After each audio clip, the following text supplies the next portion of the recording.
Hello there, everyone. It is Monday. Hopefully you've had a wonderful weekend. I know I did. Overall, it was pretty relaxing. I took Sunday off. Really was exhausted, actually.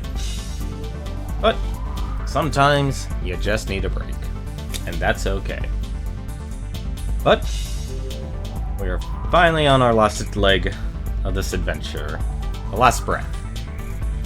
Where I still have yet to decide what I'm going to do to this game in terms of the ending. Because I still don't know what the endings are. And we still need to take on the Lord of Cinder. Well, we have a lot of things to do. So why don't we just get started?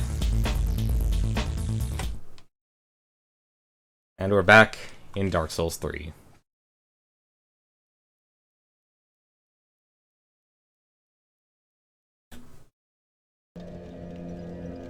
Oop. That's the wrong character. I was helping a friend get some items on his other character. I was helping Big Bad Wolf. I really gotta start to keep calling him Wolf.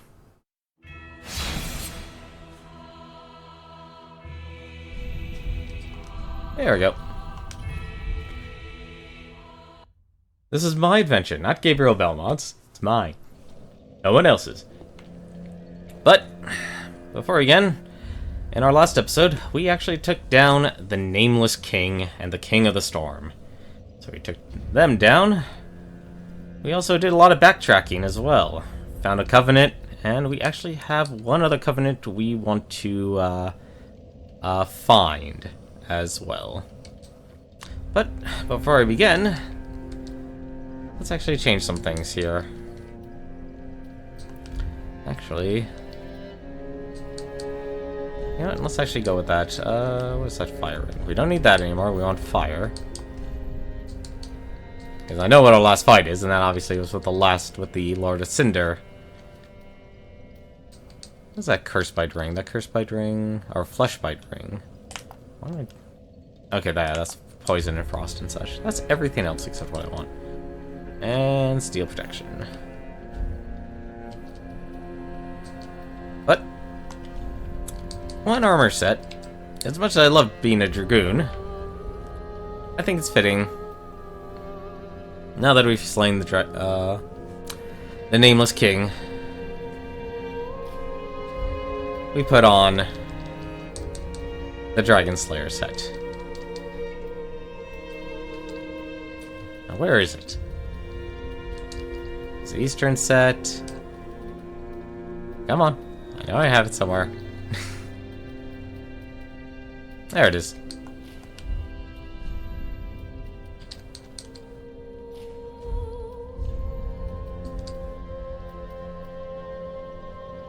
Where is it? There it is. Now that looks nice.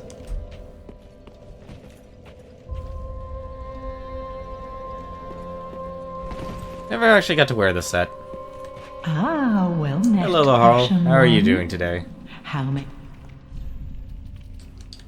So we're actually going to spend all the rest of our souls here and going to get what other armor sets we can. So let's actually... I only have so many souls left. So many armor sets, so little time. Let's actually... Ooh, I don't know which ones to get. You know what? Actually, I know what to do. Yes, I am Ornstein. Kind of been part of the plan. I've always wanted to actually wear a set, and yet I never was, in all my time of playing this game, never been able to. Let's just take all of these. Let's sell all these souls here. Just gonna try and squeeze out as many armor sets as I can. Hey, Lemon Boy, how are you doing tonight? How?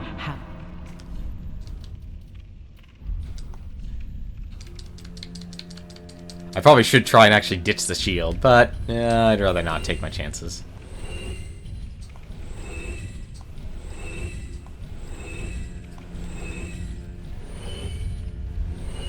There we go. That's a lot more souls. There we go. I can buy more armor sets. Have you been ever roasting him? Not I've been in all of the zones that you can be in this game. Have I explored every nook and cranny, though, for my first time playthrough? No, not even close. Let's get Black Iron Tarkus's set. That's always a solid set. Want to get... You want to get Gundir's. Well, that's why VODs exist. I'll make a...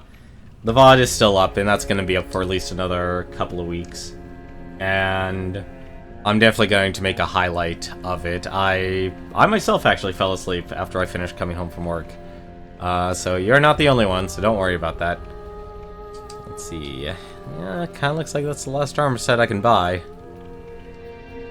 Yeah, it is, actually. Oh, that's a shame. Unless... anything else I can sell for a lot of souls? Does not look like it. Actually, no, I can sell some armor sets. Why do I have... oh, yeah, all of the whips. Where are those chest plates? Oh, that's only worth 300.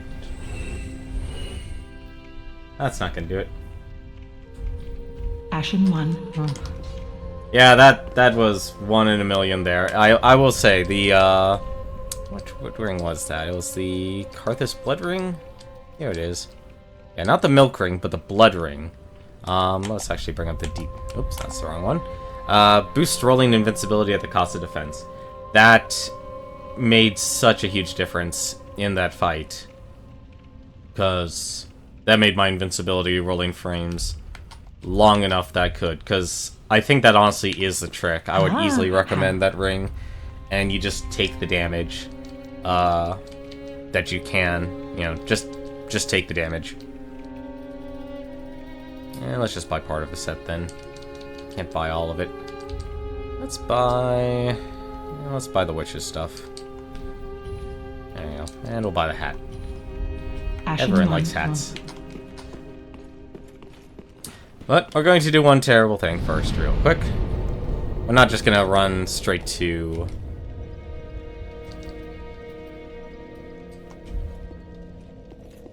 we're not gonna run straight to the Lord of Cinder. That'd be too anticlimactic. And it would make for a very short stream. But... oh wait, I have a... why'd I go here? Wow, this is actually taking a long time to load. That's the wrong bonfire. Prison Tower, this is one we want. We're going to do something terrible. So you've been placed along the Karthus catacomb. Yes, I did do that during the last stream. I have been to... what was it called? I know it's that area is Lost Isolate proper. I did actually get that, and the way I can prove it is I got the Spotted Whip. Because the summon you have there, it's interesting actually. If you want to get all the weapons in this game, and all the emotes and stuff, you need to actually be very reliant on the NPCs. Because the Pyromancer that you summoned there, she has to remain alive, and then you go back to where you found your master, the Master Pyromancer, to actually get her armor set and the whip. So I did go explore through that. That was... God, that was a thing. That was a giant worm. That was one very giant worm. But, we're terrible. Thou think this tower is I bid thee leave. May the dark... yeah, well, unfortunately we're going to do something terrible. Dear brother, forgive me. Brother? Now that's interesting. Rishka's Chime. Blade of the Dark Moon. Yeah, I'm sorry. We're very terrible people.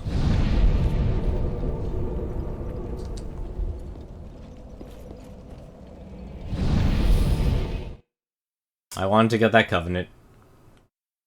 Because now the only Covenant I'm missing now is the Mound Makers. I have every other one except the Mound Makers.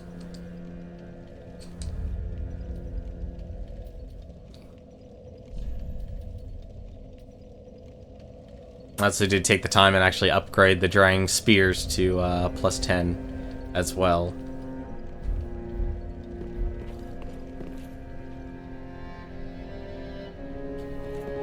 I am a monster. Everyone in this game is a monster. There are no heroes here. To even think there are heroes is a silly notion. But, speaking of being a monster, we're told about those the eyes of the Firekeeper. We're actually going to give them to her. Because I want to see what happens. And I'm sure you do too. Ashen One, are these eyes? How gracious of thee, Ashen One. The very things we Firekeepers have been missing.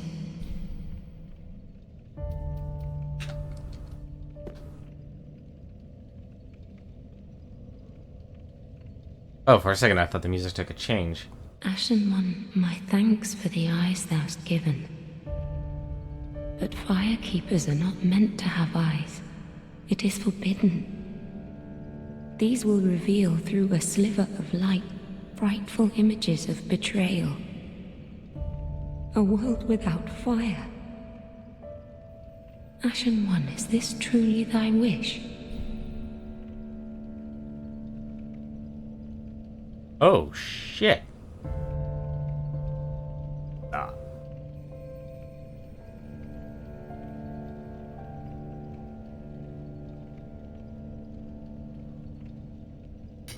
I'm at a conundrum.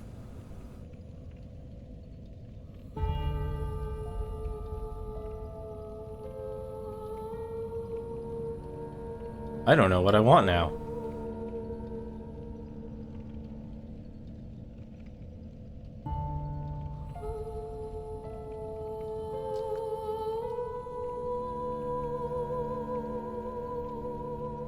Oh, man.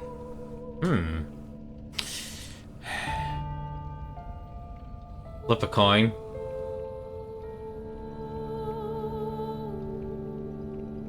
It would be the thing Setzer would do. And that's not always a bad idea. Assuming I have a coin. Plenty of coins. And I think my game is glitching out on me too for some reason.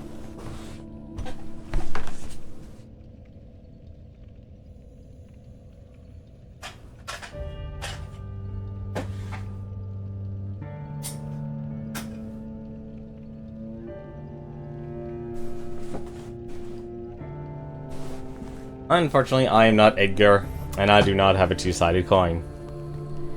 So, let's see what happens. Heads, we wish for a world without flame. Tails, we decline. And I missed.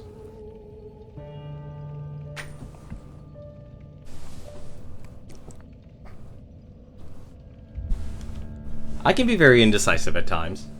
This is one of those moments. And the reason why this is one of those moments is because this game... I know I could easily just replay through this game, but the first experience is always... well, it's always huge. And we landed on heads. I'm sorry, Firekeeper, but we're going to wish for a world without flame. Of course. I serve thee, and will do as thou bidst. This will be our private affair.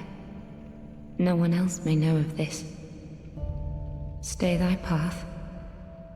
Find lords to link the fire, and I will blindly tend to the flame until the day of thy grand betrayal.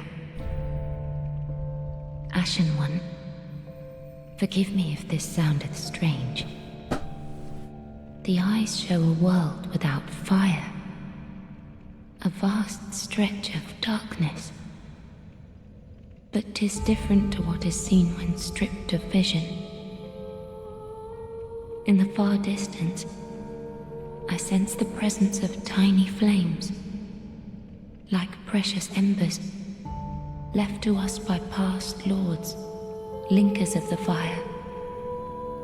Could this be what draws me to this strangely enticing darkness?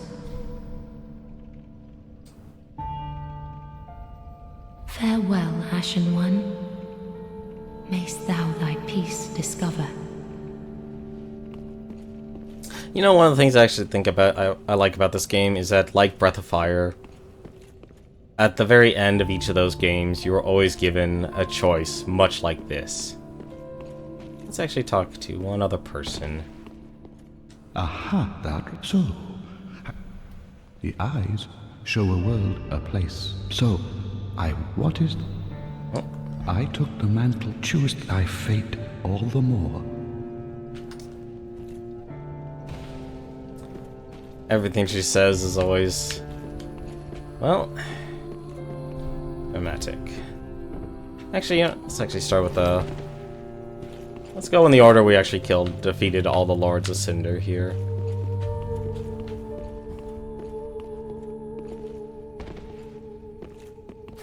Let's see what happens. Oh. It's the actual Lords themselves.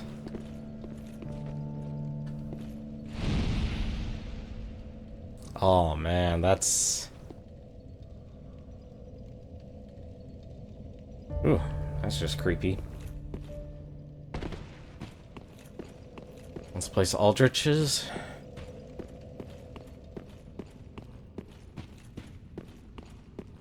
That was a fight.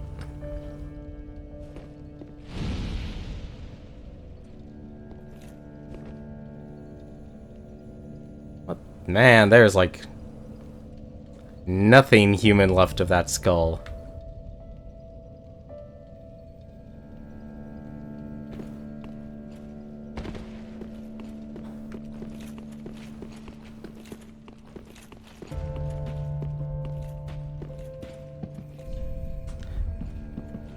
Alright.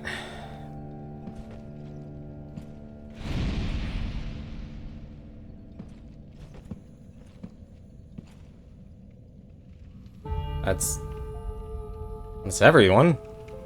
Oh, hello. Firekeeper, what are you doing? Oh.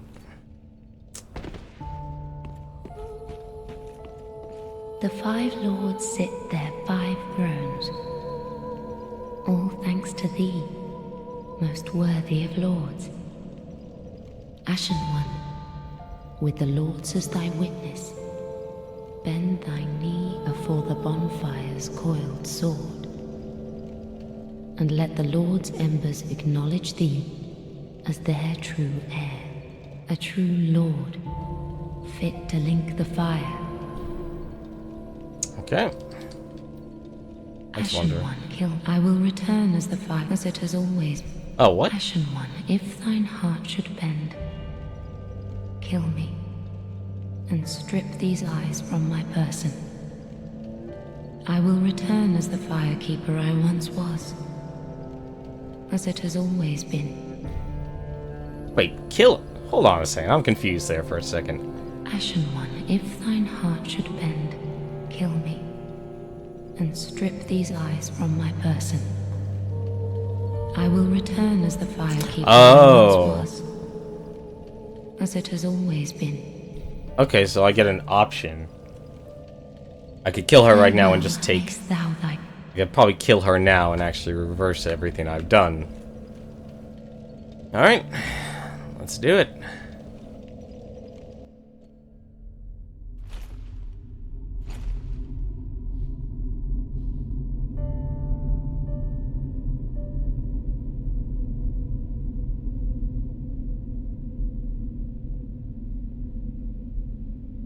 Noble lords of Cinder, the fire fades.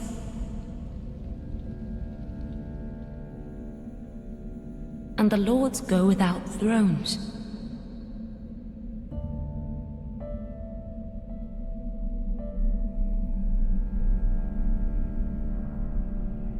Surrender your fires to the true heir.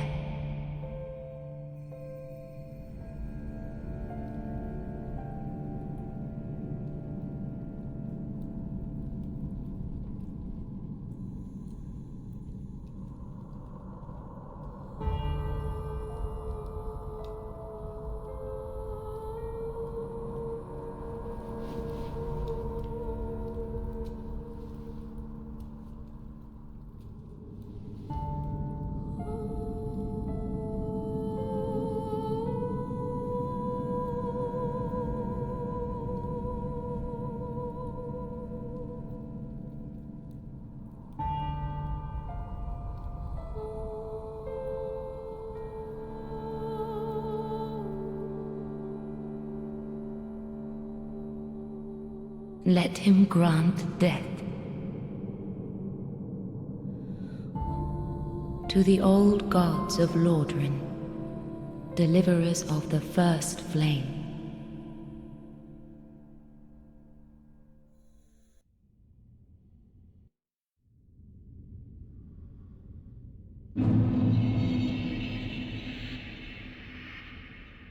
Okay.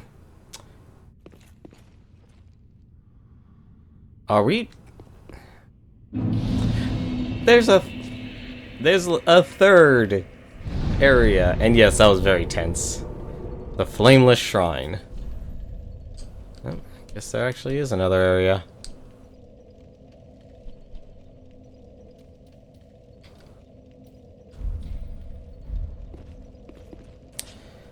Well, the only thing you can do in these tense situations is move forward. But I'm curious.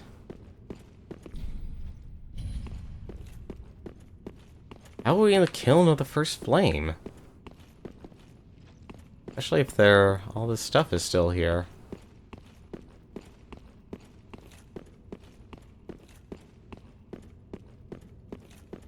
Oh, everything is blocked off.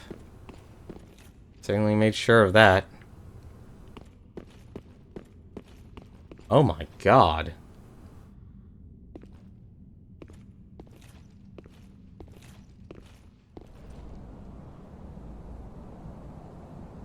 What happened? Like Inception. I didn't even see that movie.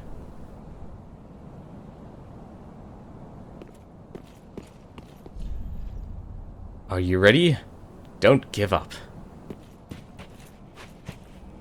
Oh.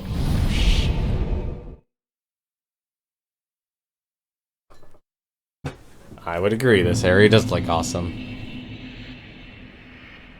Wow, I didn't know we were this close to the end. I guess we're at the... Wow, we're at the base of the castles.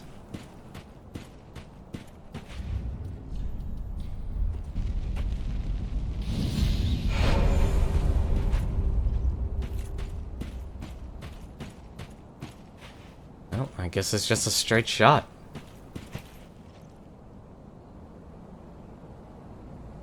That's right, that was the dark sign. Well, there was. Can't see one anymore. Hey, I am just doing what every single Action 1 must do. This had nothing to do with giving the eyes of the Firekeeper to the Firekeeper. And the option to send the world into darkness. I didn't do anything yet. Well, I wouldn't put it past this game to do one last dick move. I seriously love the view. Oh. Wow, that took us very far away. Yeah, well, here's another viewpoint. There's the castle.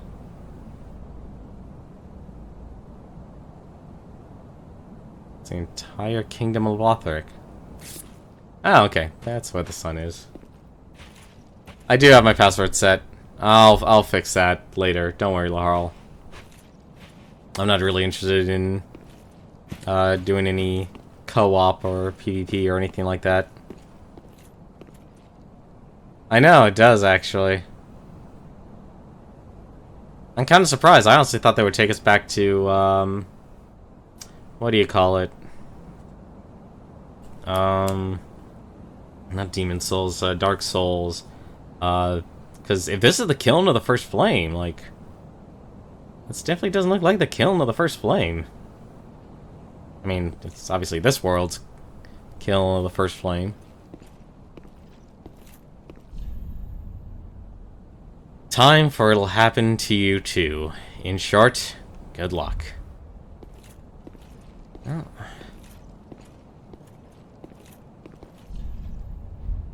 You ahead. Yep, well, I'm definitely ahead of myself.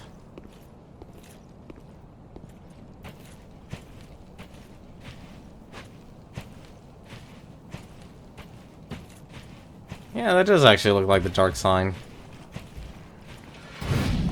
Okay.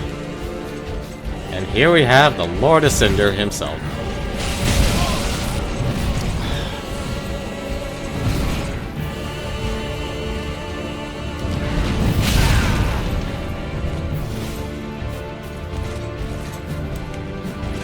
I am terrible with my parry timings.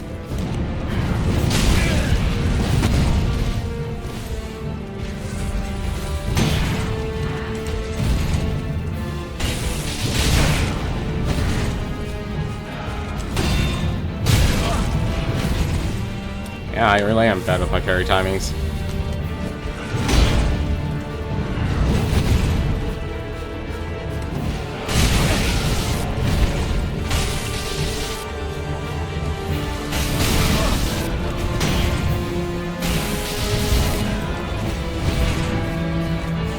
Let's not. What did he do? Oh, okay.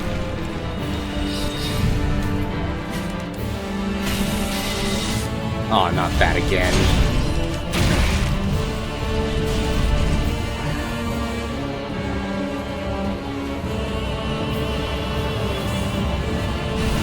Oh!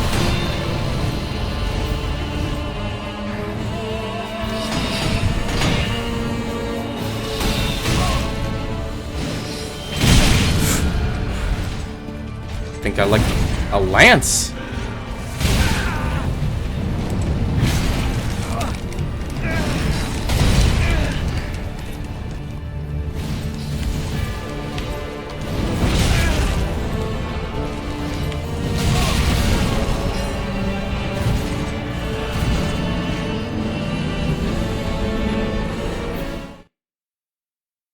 If the final boss can't be parried, it'll be a repeat of Gwyn. Yeah, I kinda hope he is. I had a hard time with Gwyn, honestly, for my first time through. I honestly could be a lot more aggressive for this first phase, especially at that sword. I don't want him using those sorceries, obviously.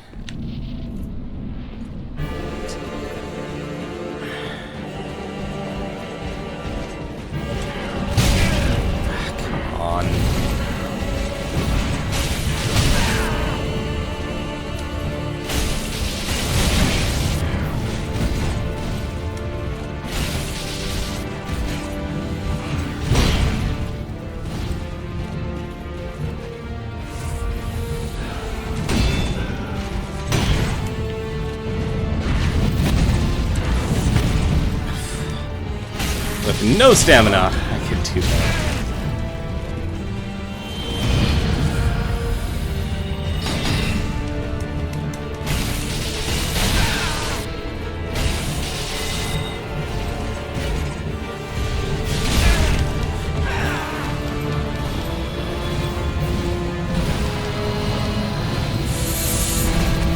Don't know how I dodged all that, but okay.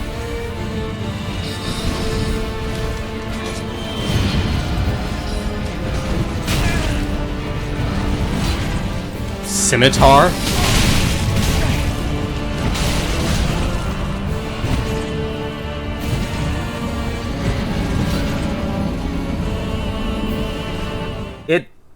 For your first time through, it is hard to parry, and I think a lot of people who played through Dark Souls as their first time through, they, because I remember what I did, actually, when I beat Gwyn.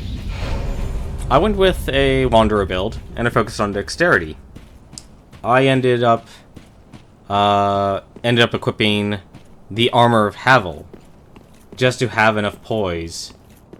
And even, I think, I don't know if I used a shield or not, just to actually have enough stability just to be able to block his attacks and such, because I could dodge his attacks, but I didn't even know you could parry it at the time, so I really just focused on being able to tank as much damage with Gwyn. This guy does look like you can parry his attacks, honestly. I'm just not doing it, because I'm bad at this game. I don't think he... Oh! He delayed it. That sucks.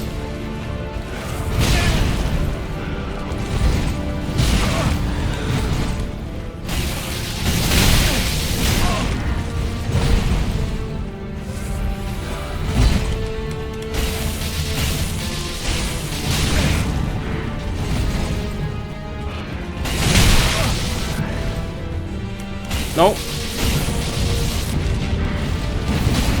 Aw, damn it.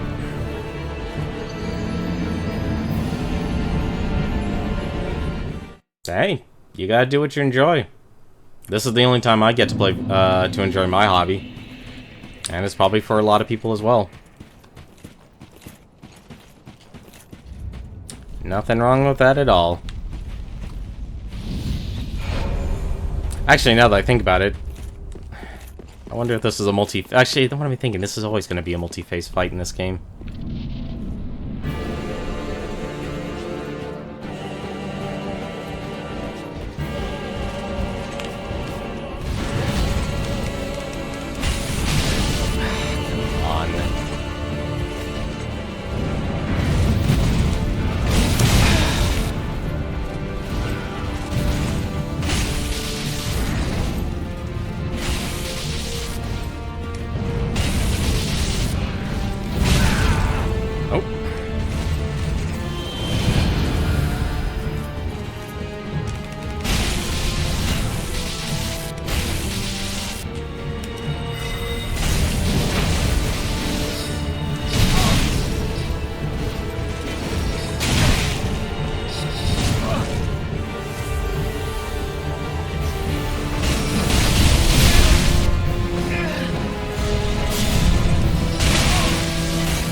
Magic I don't have to worry about.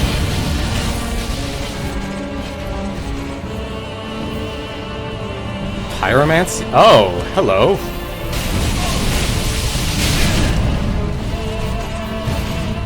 It's pyromancy.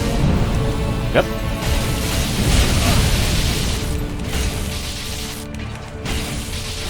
Oh no. You're not done.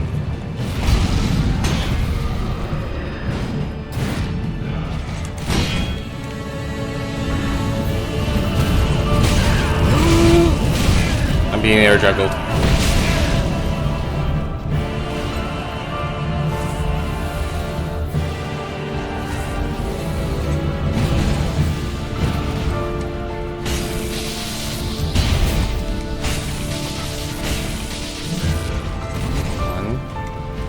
Nope.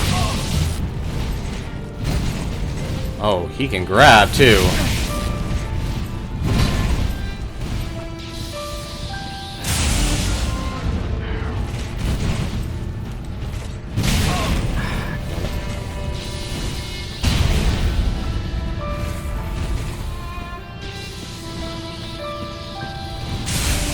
Oh no.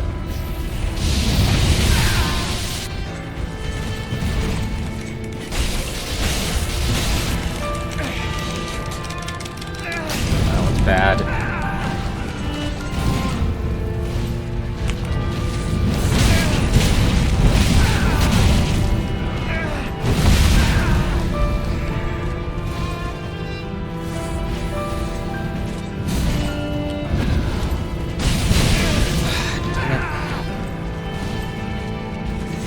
Oh no.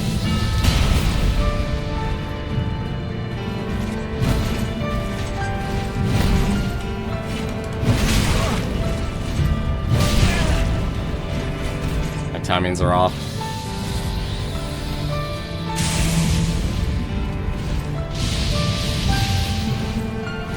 Alrighty, that's an amazing attack for you.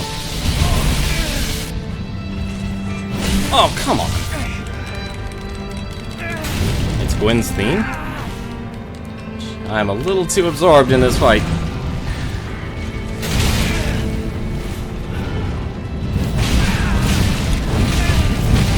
Yeah, I'm dead.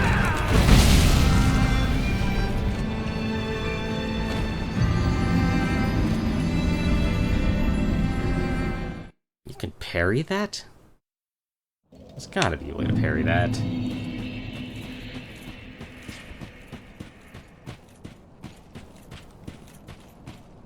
Yeah, here's the thing, honestly, with this game. A lot of the bosses here have basically second forms, or like at 50% health, they do something. I'd actually eat something else. Let's use one of these. Yep, that was a rip indeed. I just got wrecked there.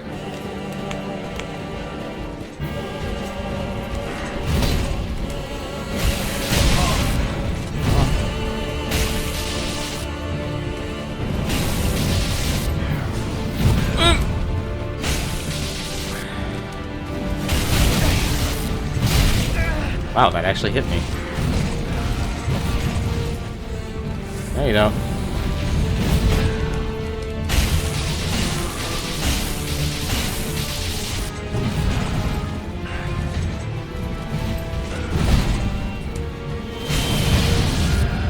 Oh! Okay. Let's play it like that, Pyromancer.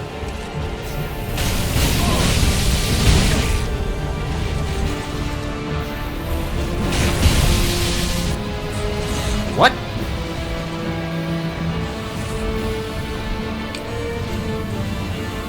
Ah, damn it, I don't have that equipped.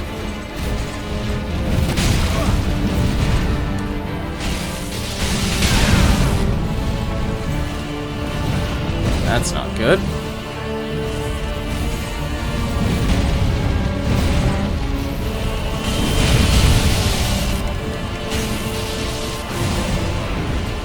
And now he's a herald.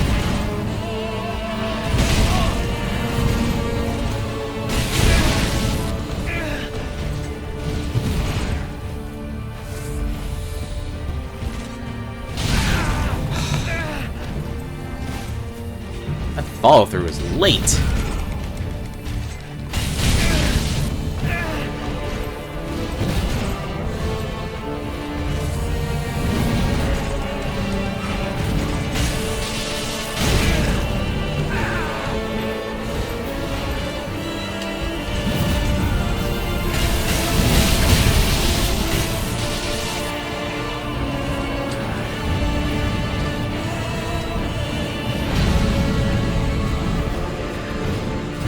Let's go. Ah, I got it.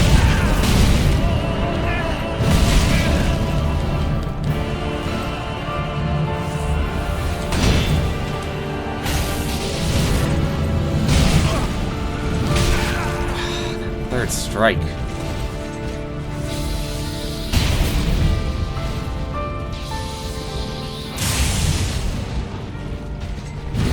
Have the stability to take that.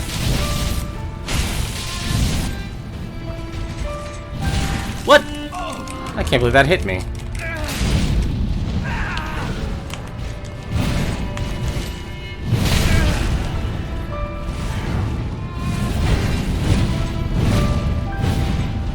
Okay. Enjoy your combo by yourself.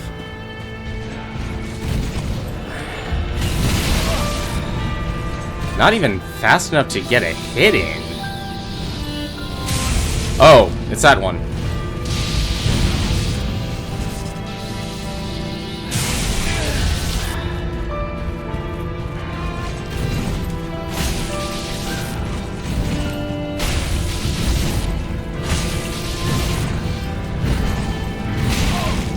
Right now, stamina.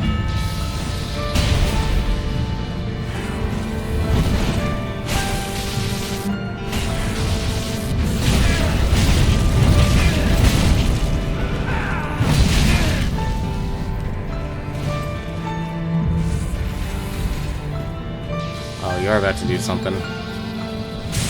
Yep. Not again.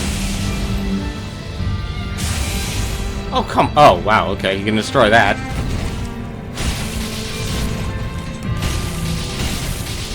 What?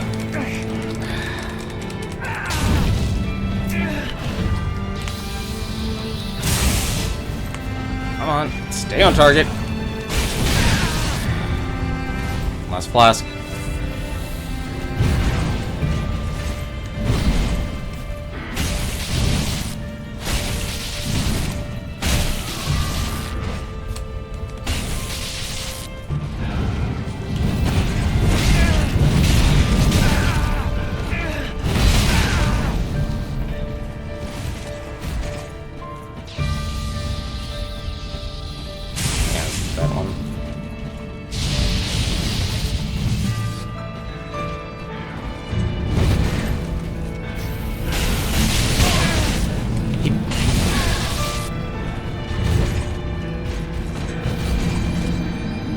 stopped me from my weapon skill for some reason.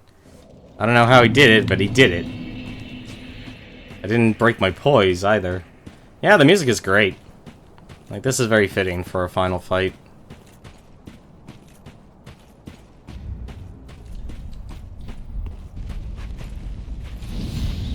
It happens. It's the process. Something tells me if I... those attacks have to be parried. You have to be able to parry those attacks. There's no way. Because I'm not able to...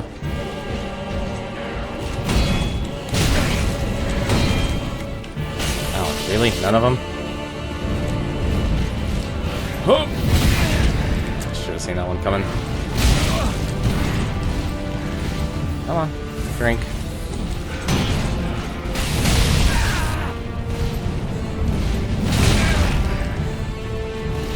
Nope. He's just gonna be able to smite me down. There is no time for charge up between attacking with the lance and his roll and his attack pattern. This is, you know what? This is literally Nameless King all over again. Where's the Karthus ring? There we go. I don't need defense in this fight. I need longer invincibility frames. And I need to be able to parry his attack somehow.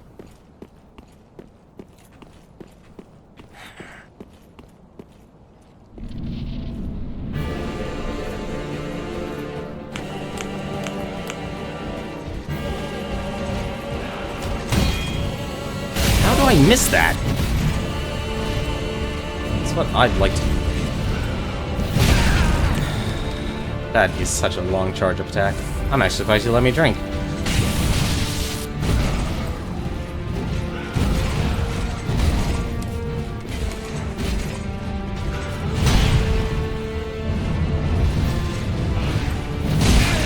Come on. So fidget. I'm so used to other PvP and stuff. Come on.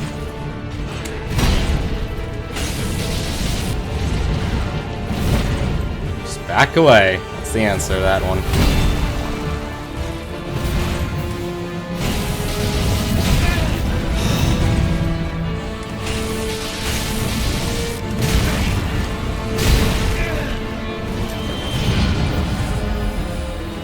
Back to this again.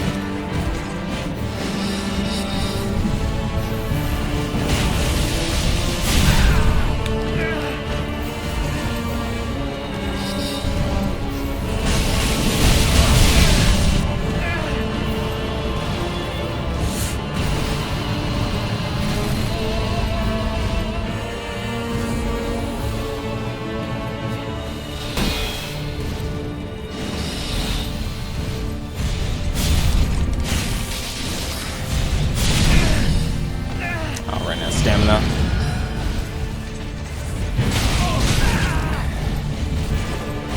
Well, I have my shield up.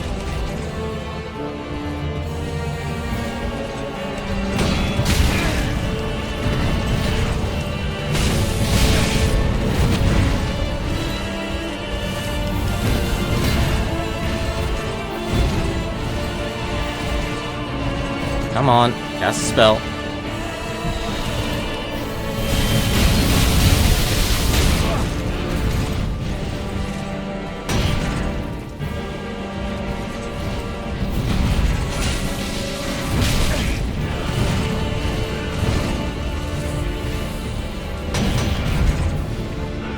Now he's using charge on me.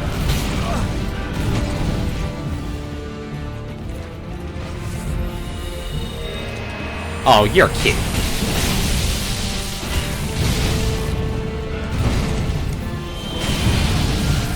Oh, we're back to sword.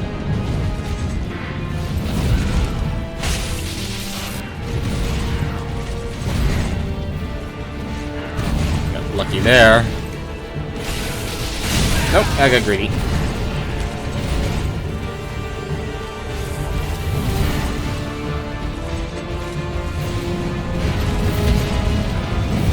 Okay, have to.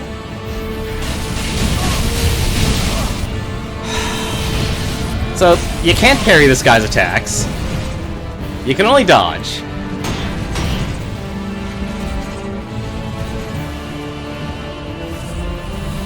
There's gotta be a way to parry this guy's attacks.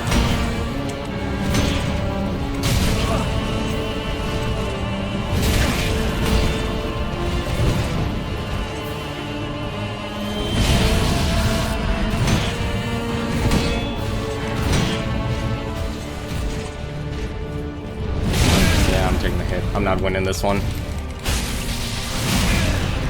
Oh, he actually has a force that actually does damage. Good for you, buddy. Yeah.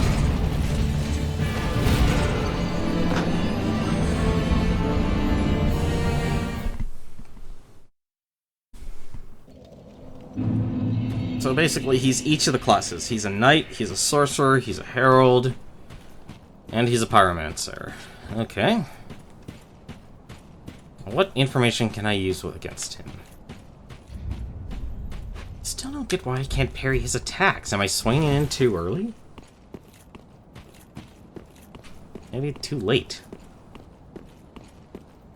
I can never tell, honestly, with this game.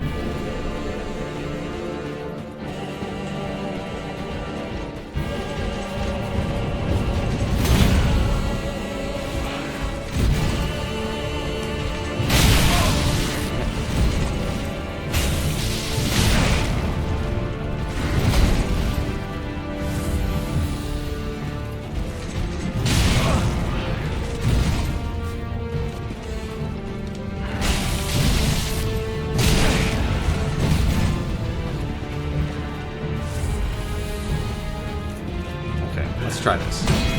Nope. That's not a parry. That's not a parry either.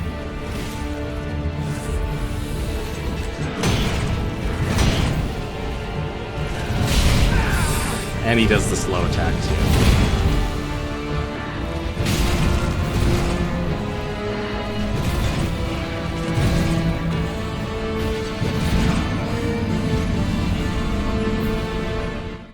I wonder what armor set he's wearing. Kind of looks like the Nameless Knight. That's what it looks like to me. How to go about this? I can't believe I can't parry his attacks. That's surprising. Actually, there's one thing I can do. Oh, I didn't... No, I thought I buffed this up more. Actually... You know what? Less stability, but I'll take it. I'd rather be able to block more fire damage. Because he's primarily fire, not lightning.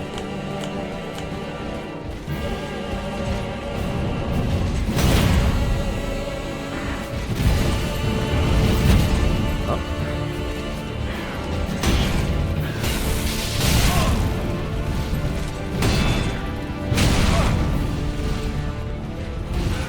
Yeah, I'm dead. So you can't parry this guy's attacks. That's surprising to me. Because...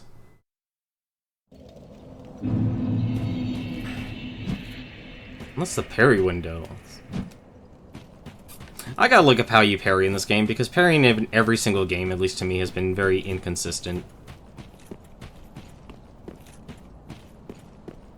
Like, do you have to parry at the last second, or do you parry at the first second?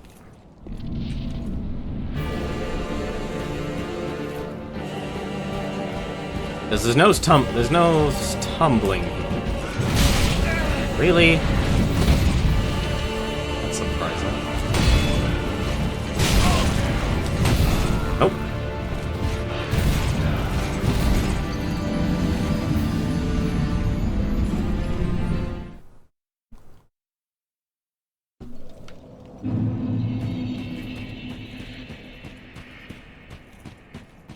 I'll just focus on dodging instead. Yeah, there has to be a way to parry this guy. Because they would not... If they actually do make... Because I honestly think you can parry Nameless King too. What's surprising to me is, like, got his...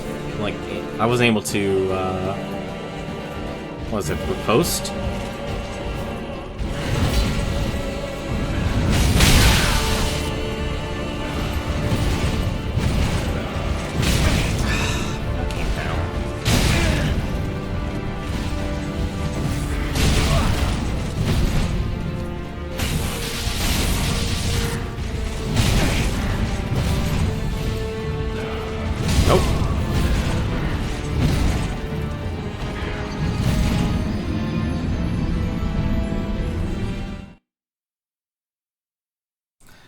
Swords, sure. It's funny. The long sword is the best weapon in the game now.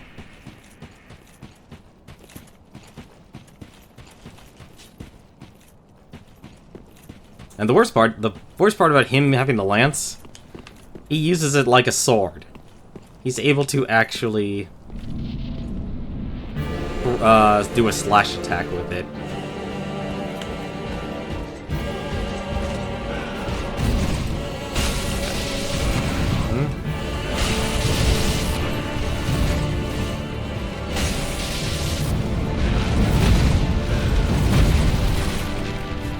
It's not. That is a very quick reaction time.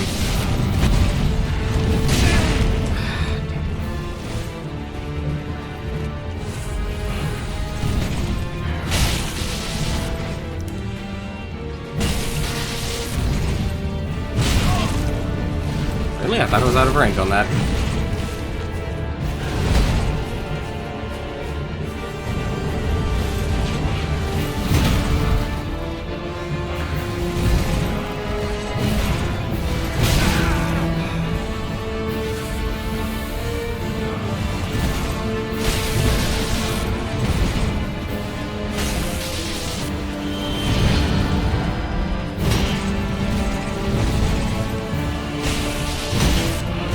Oh, I am getting out of there.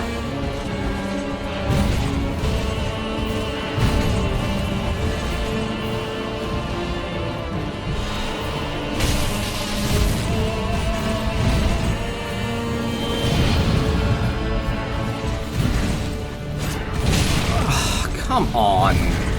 No one's able to thrust that fast. Or do an attack like that.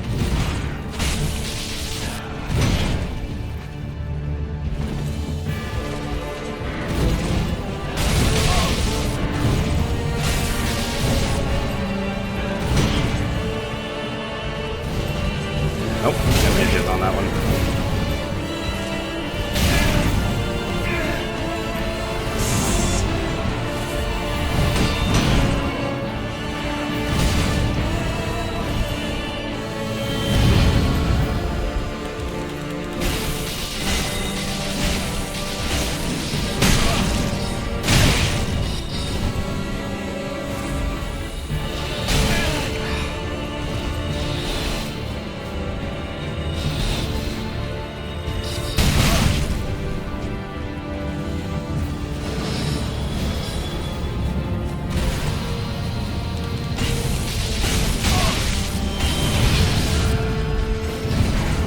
And the magic stays with me.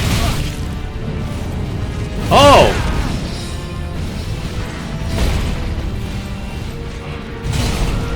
Wasn't able to drink.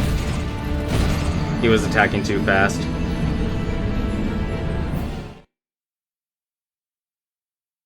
I don't like that there's no margin of error in a lot of these fights. Like, your tempo has to be perfect. You either spend your time dodging an attack, and you don't really have a time to drink, or you're able to dodge the attack, and you can counterattack.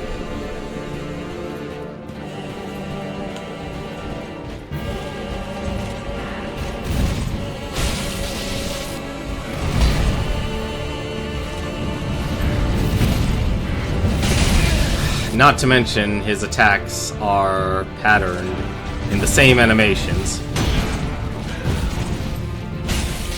That actually being able to counterattack is very difficult. See, he only did one there. 2. Nope, he did that late.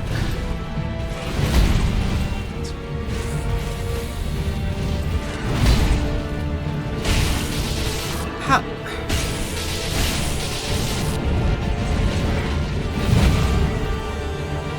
I should be able to do major damage to him after that. That's a strange thing. Oh no.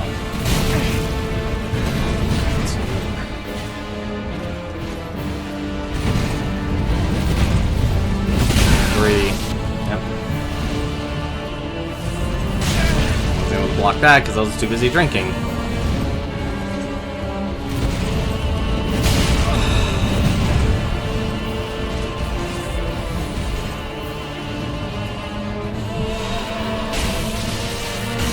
Nope, that's a fire. Oh no, that's poison.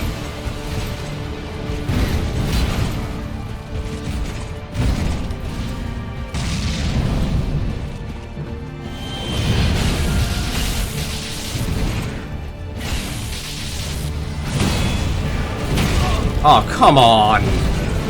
That was a critical. That was a... not a critical, but...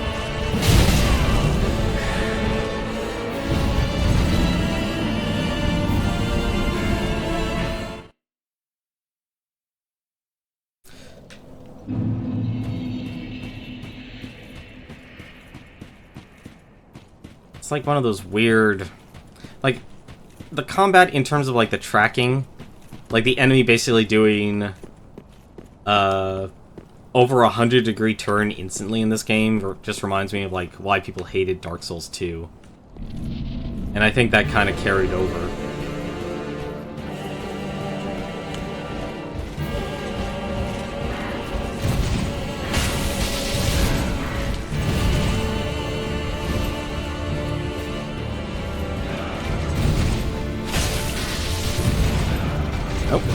Oh, I was out of range. Thank goodness. Goodness, blocking that too. It's too slow.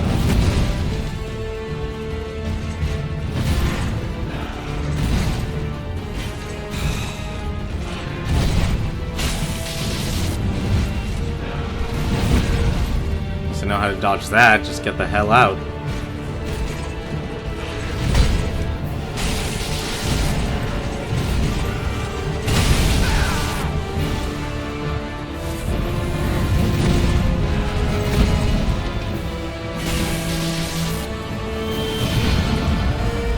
Not the lance.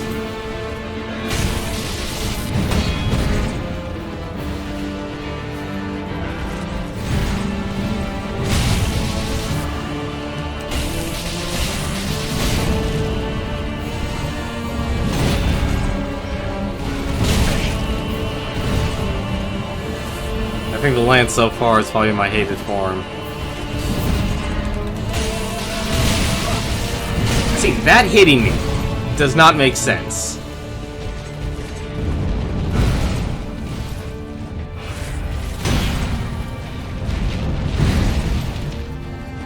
Come on, change weapons. You. That is not what I wanted.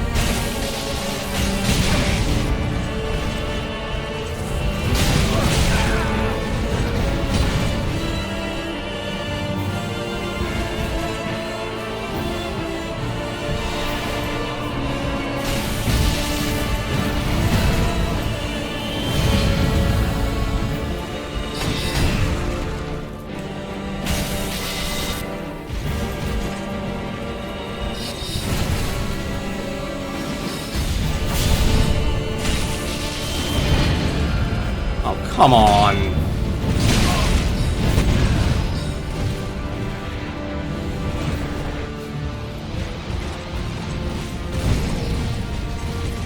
Oh, he has his magic too.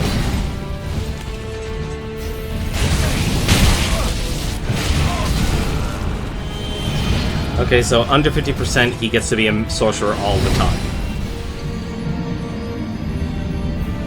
That's bullshit.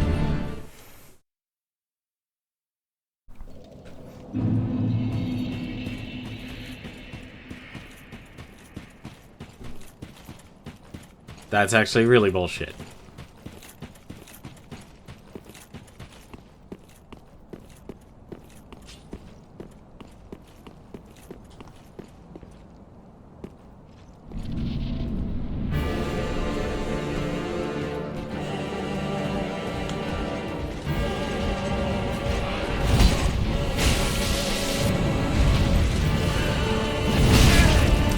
How did that hit me?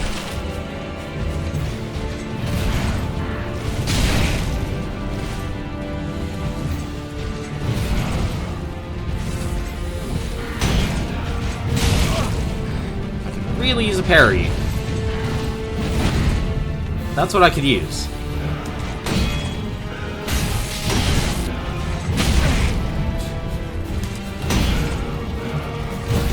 Oh.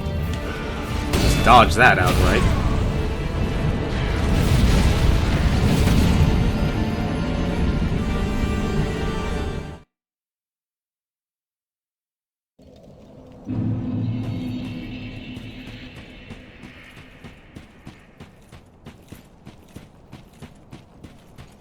Yeah, I don't think you can parry this guy. That's very upsetting, honestly.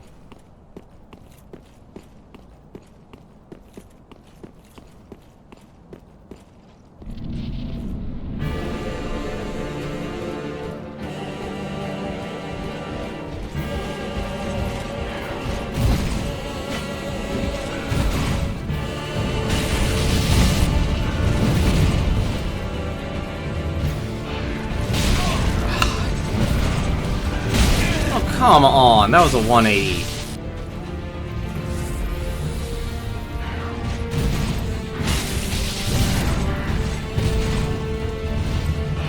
Oh, let me get that one.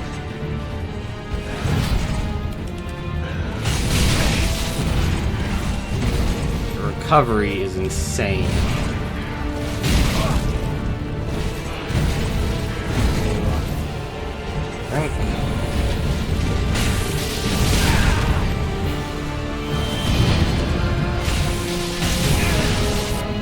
Yep, that just killed me. So Lance does the most damage. Short of that nuke. Or Kamehameha. Let's be honest, it was a gigantic Sorcerer's Energy Blast.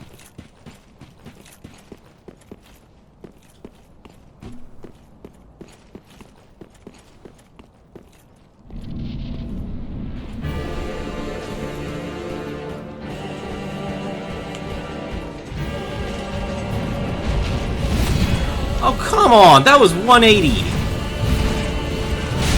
That was literally a 180.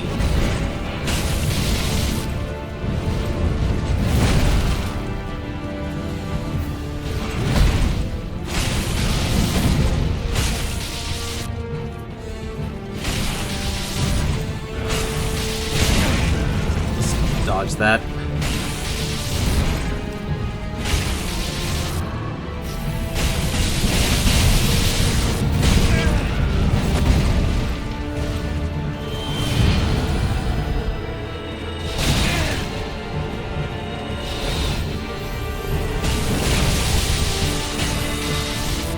That did not do any damage. That's very disappointing.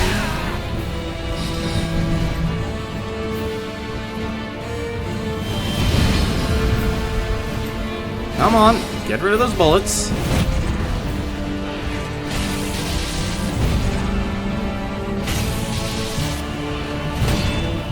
You're not at 50%.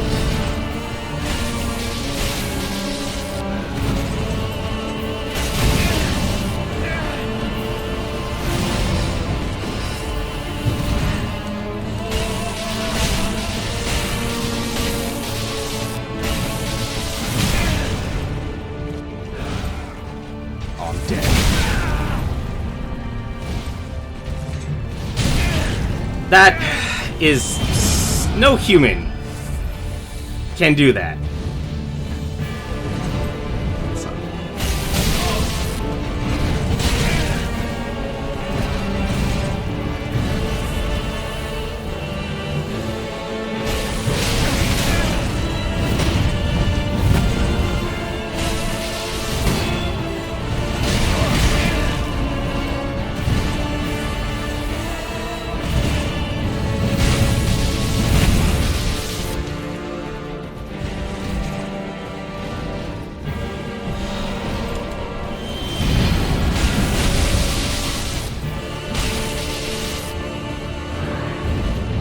Phase 2 again.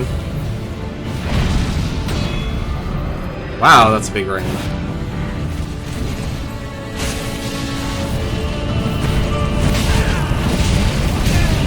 You cannot dodge that combo. You just have to run away from that. Already once more.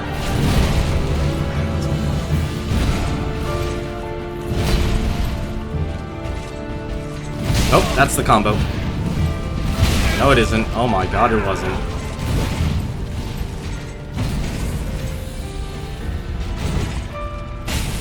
Oh, don't. He's actually trying to kick me.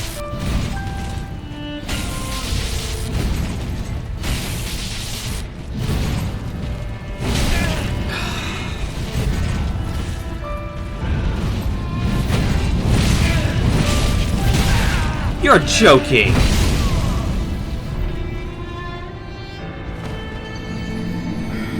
No, I don't need a break. What I need is a strategy. Because the issue I'm having... Okay, the first phase I get. He's a pyromancer, he's a wanderer, he's a knight, and he's a sorcerer. That part I do get. And apparently those projectiles are a focus ability of his. So they won't go away until I stagger him. The problem is they made him... You cannot riposte him, nor can you parry him. And that's the first phase. The second phase, that flame sword of his has a longer range. A much longer range than I originally thought. I mean, it makes sense he did make the coiled sword that much longer.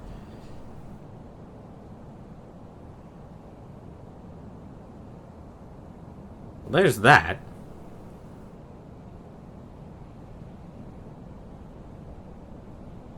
He does more fire damage. I know he's weak to lightning. That definitely is showing.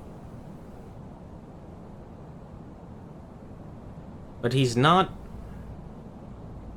I think my main issue is basically I'm able to get behind him. And obviously you can't backstab any of these bosses. The game's not going to let you backstab anyone. I don't even think you could backstab Gwyn, actually, in Dark Souls 1. I'm trying to think. Oh no, I remember who we fought for in Dark Souls 2. It was the Queen. And that was literally a you could just beat her at range, or you can get up close and get cursed and just kind of race it down. But, I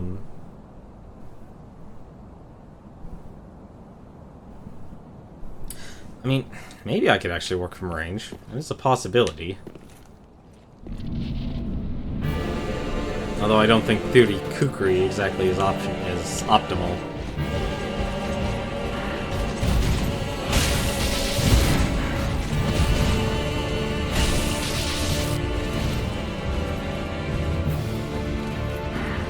I kinda wish I had more stamina.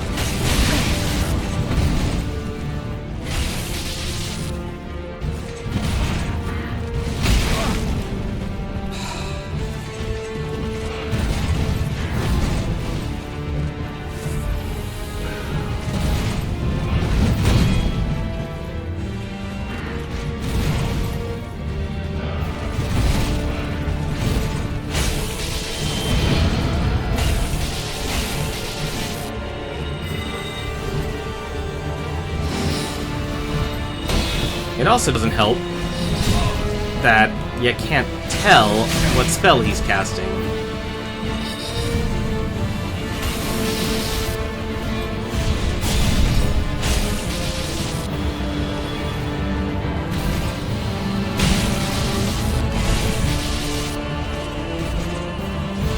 That I can do. That I don't know.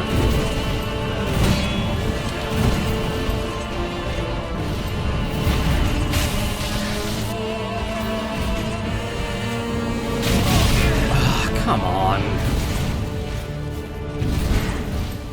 Okay.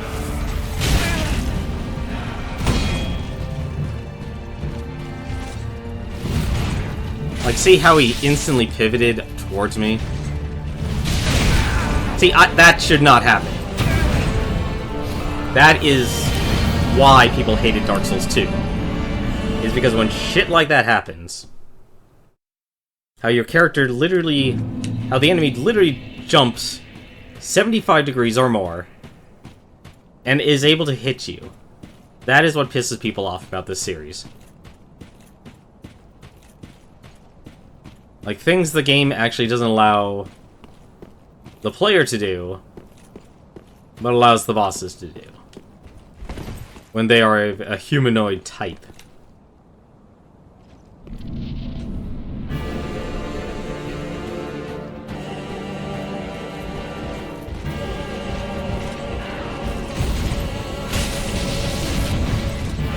Oh no. Oof.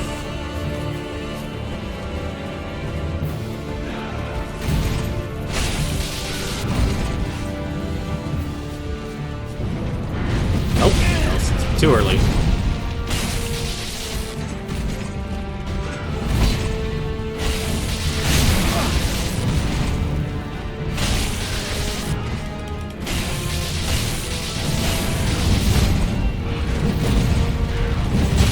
Really? A triple? You never did a triple before.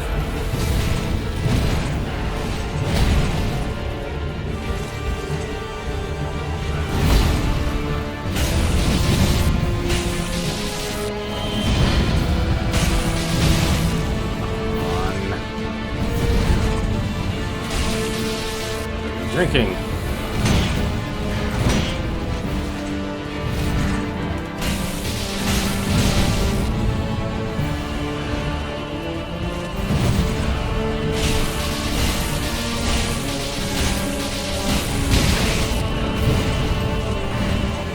Nope. Yep.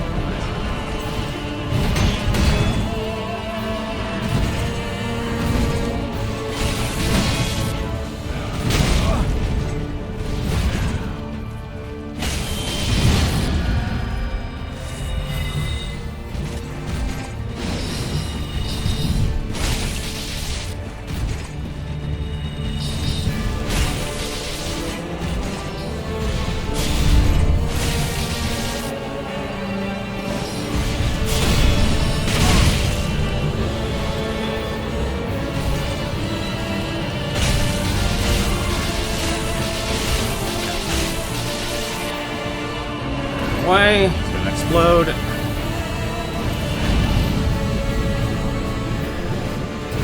Right, phase 2.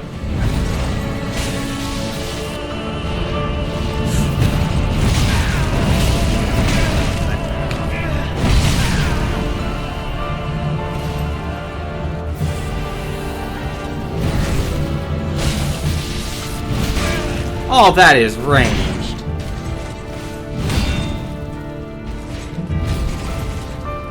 Drink.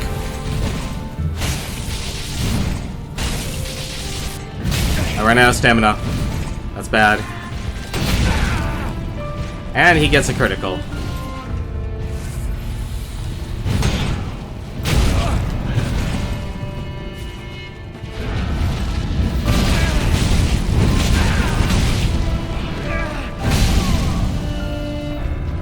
That's auto-tracking.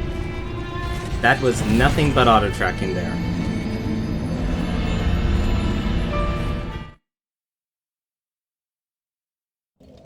I did not stand a chance against that at all.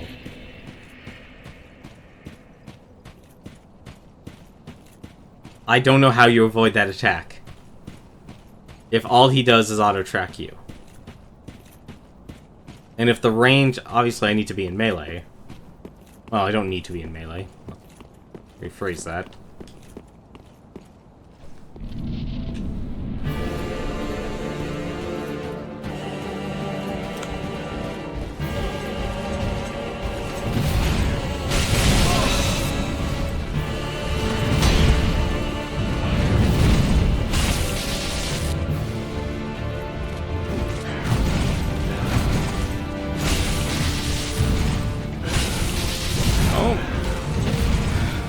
Get out, we need more stamina.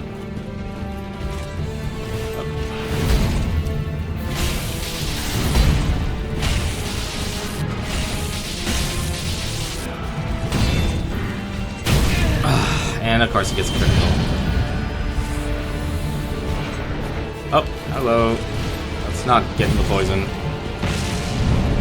Or in the fire blast.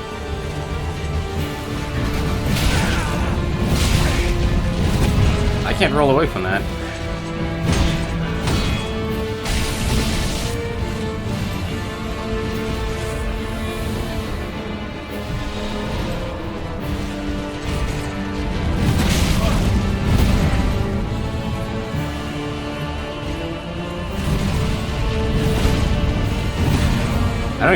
I don't think I should fight the scimitar.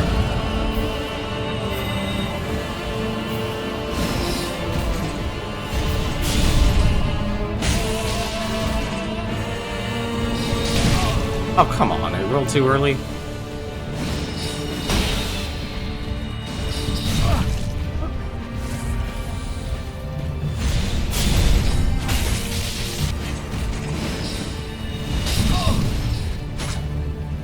Can't believe we missed on that one.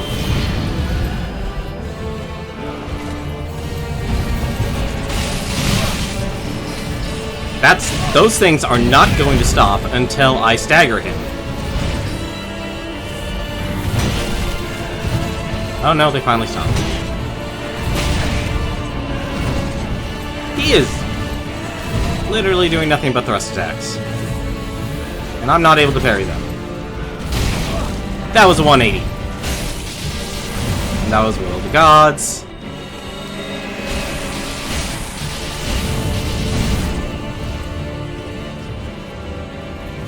That was regeneration, actually. I'm mistaken.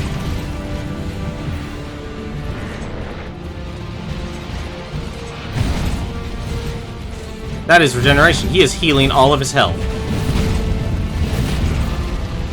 There's no way to stop that either.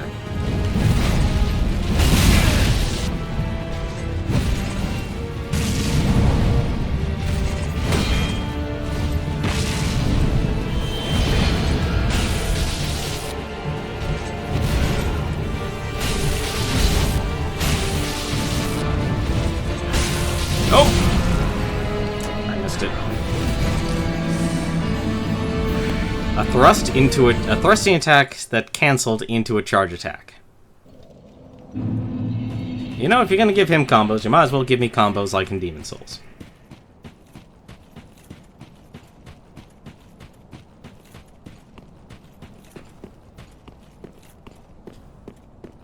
Of course, I'm gonna love the fact of actually watching a video of this guy being killed in like 30 seconds.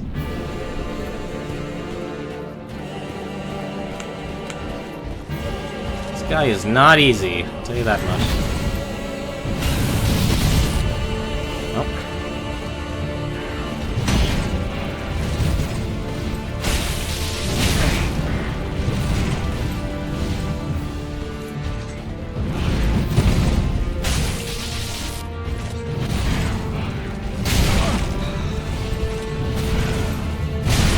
Nope. Give me time to drink. There you are. No, you're not. Nope. Let's get out of there.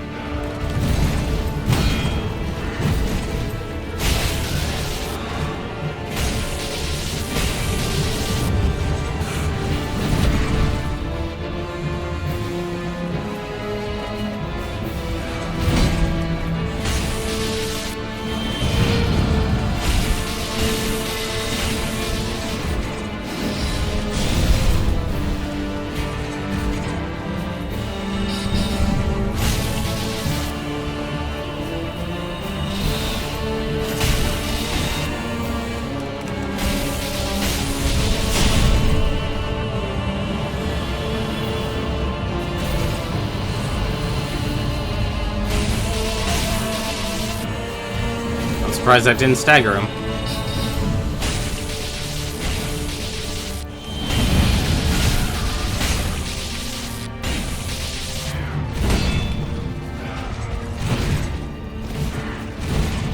Let's get our stamina back.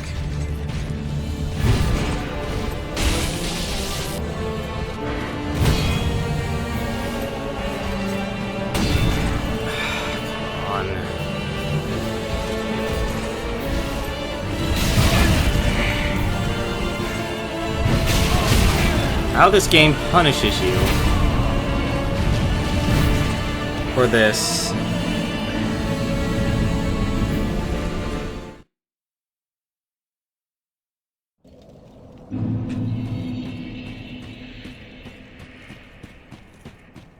And welcome back, Element Boy. Don't worry, you haven't missed much. You honestly haven't missed much. I've made very little progress. I still haven't been able to parry him, and I still haven't figured out the pattern for phase 2.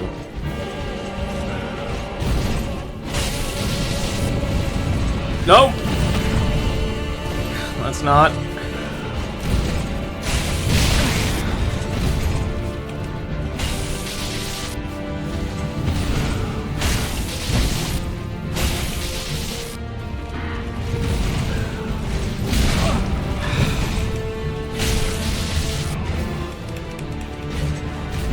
Come on.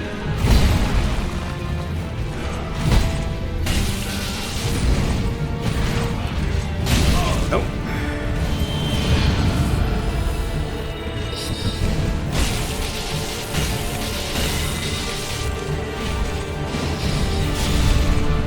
That was lucky. Not lucky.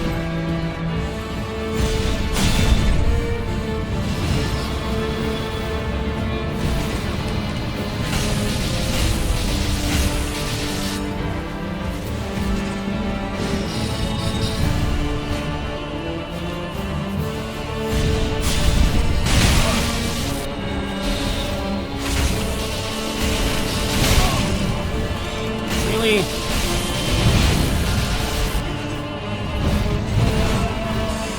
I'm dead. Okay. Yes, I am. That was critical.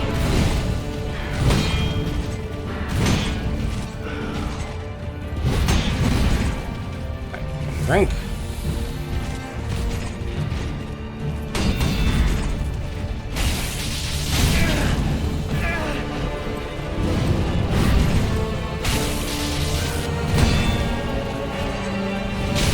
That is what pisses me off.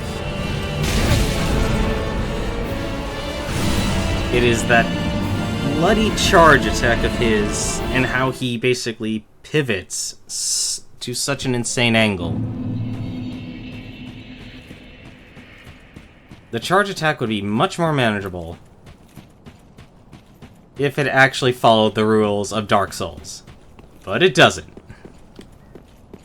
No, because it follows the rules of Dark Souls 2, which everyone told the developers we fucking hated.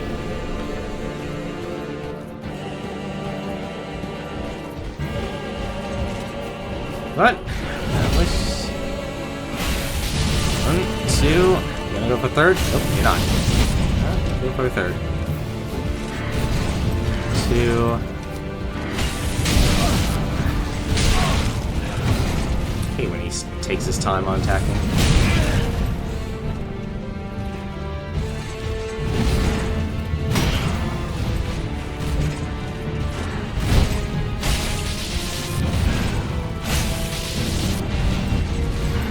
Nope!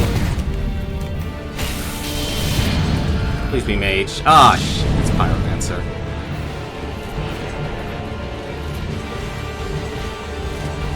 Forget you, Pyromancer.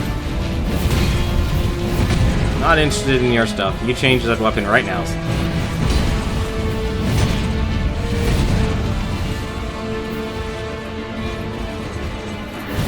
Because if you're just attacking twice, there's no point. Change that weapon, please. Thank you. Ah, bollocks. That's not what I wanted. That is not what I wanted. No, it doesn't have RNG. Thankfully, it doesn't. It does have bullshit combat, though. This lance is bullshit. I'll tell you that much.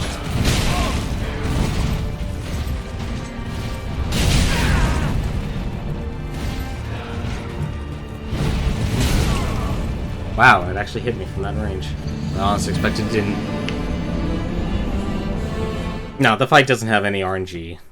This really is a skill test, but I feel like the rules of Dark Souls, think of all the enemies that you fought in Dark Souls 2. How you work so hard to get behind them, or you work so hard to evade all their attacks, but then they have a really, a charge attack, or some attack that basically instantly turns them around 180 degrees, or near 180 degrees, or just tracks you completely. And that's the one attack that lands on you. That's the issue. It's not... Here's the thing, it really... That specific portion that was so flawed about Dark Souls 2 that everyone actually really did not like, that's the part that's cheap. And that's like 10% of the fight. The other 90% isn't. But that 10% stands out so much is what makes this so frustrating. Is because it's a rule that did, you know, there were other monsters in this game that did the same thing the Soulless Cinder here is doing. You know, okay, I have an attack, I literally turn all the way around, and I hit you. Now, that's not an issue. The issue... I timed that wrong. At least I was blocking. I'm out of stamina. That was bad. This is very bad. I'm out of stamina. Yeah, there were other monsters that did that. I mean, the Cathedral Knights, the two-hander ones specifically, I remember them doing that. At least when I have no stamina. I really shouldn't go whole. Please be... Nah, it's the Pyromancer, damn it.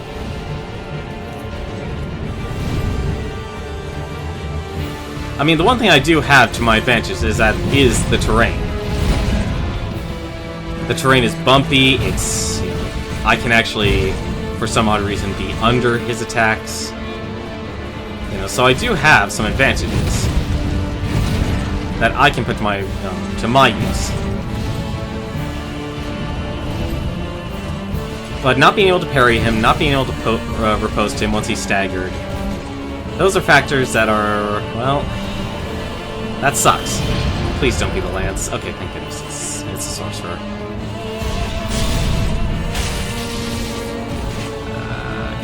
Jump in. Okay, good. Take. Oh.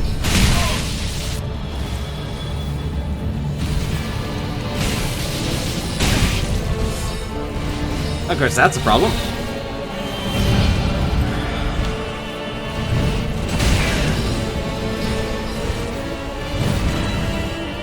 That is a big problem. He has a sorcerer spell still.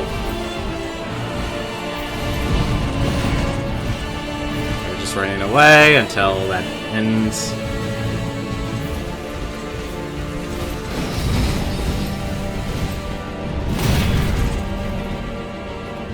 Okay. Nope! Damn it.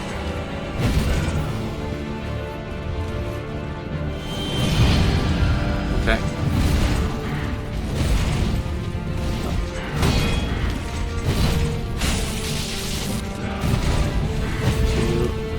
Nope, he was going for a third. Take that hit.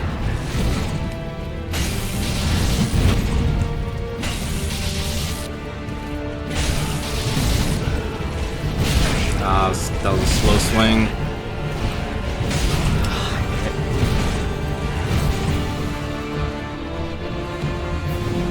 I literally had 1 HP in that fight. But yeah, there were definitely enemies that did do basically a near 180 and such, but obviously this being the final boss, you want things to be... Especially when you're fighting a human, you expect to be able to parry his attacks and such, which, I don't know why. I'm not able to parry his attacks. You know what? I'm actually okay with this. If anyone actually wants to check the Dark Souls wiki, I would actually like to know if it is parry.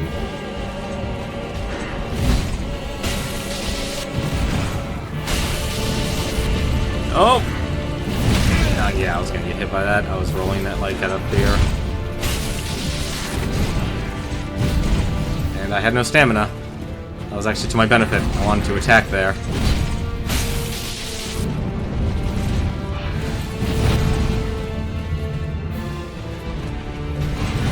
See, like that. That's the type of attack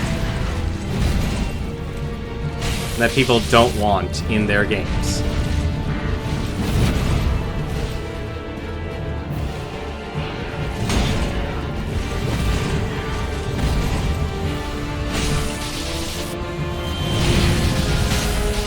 Oh, that's not good.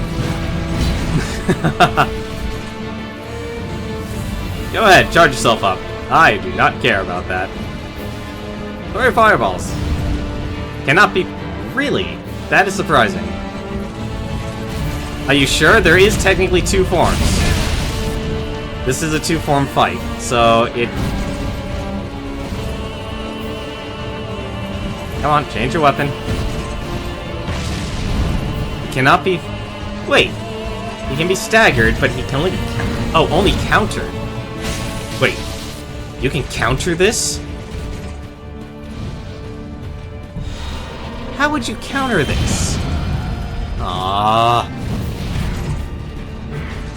fucking lance again. He likes the lance.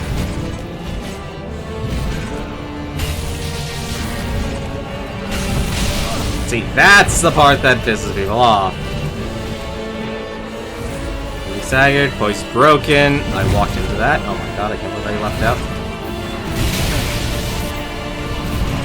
See, that attack is what is pissing people off.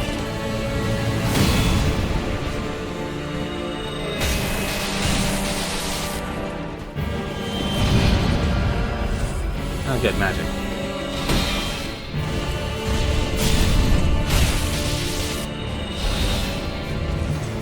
I need stamina.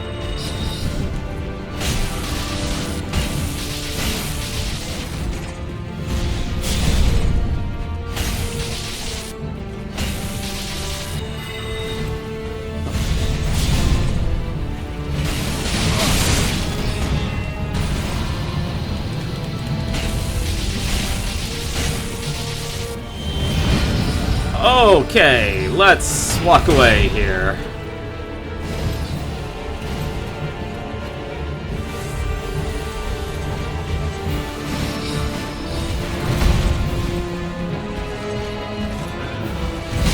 That is disgusting. I really don't like this ability of his. The only reason why I'm backing away here is because he's still getting his projectile, his magic missiles. There we go.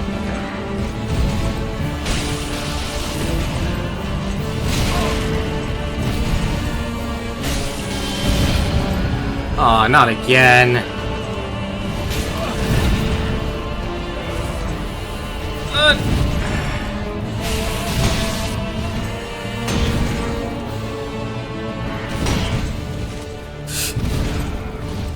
It's actually better if I just... See, look at that. Oh, I just got countered.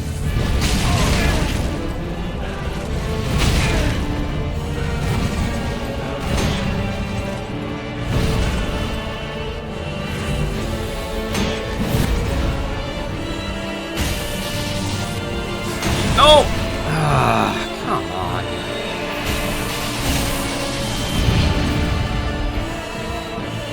Alright.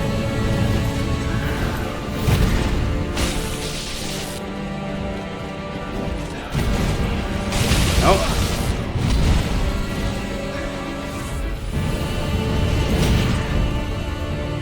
This is still the first phase. This is what's driving me nuts right now.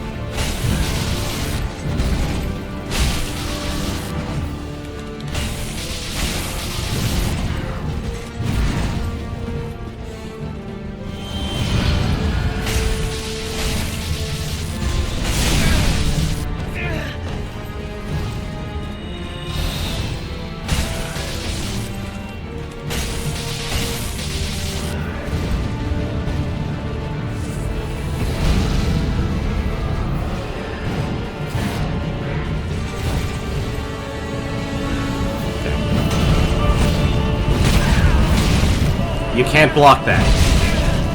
I have no idea how to block that.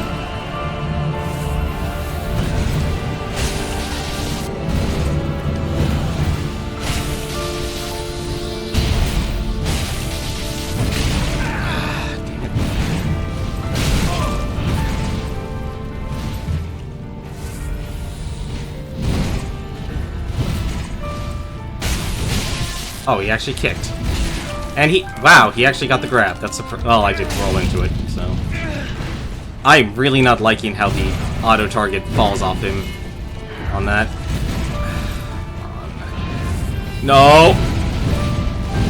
Okay, so you can roll out. So you have to roll out. That's the only answer. That's the answer for that one.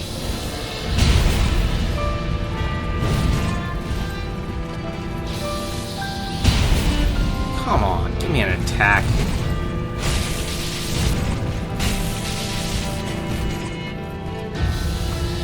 Oh, don't shine that in the air. He's throwing it in the air. Wow, that actually hit me.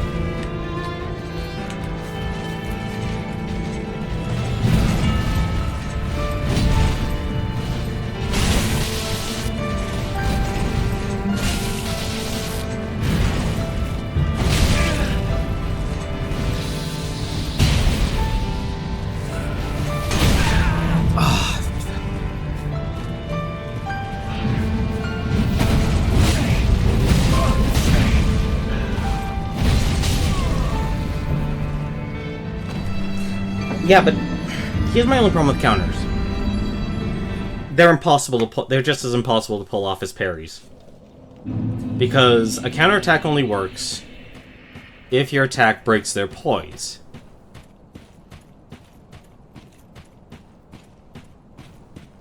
Because I'm not hearing, like, me doing the higher set of damage throughout that fight. Because you can actually tell, if you're listening to this fight, if you stagger an enemy, you will hear a thud instead of a clang against an enemy if you're doing the higher set damage, and a counter does that.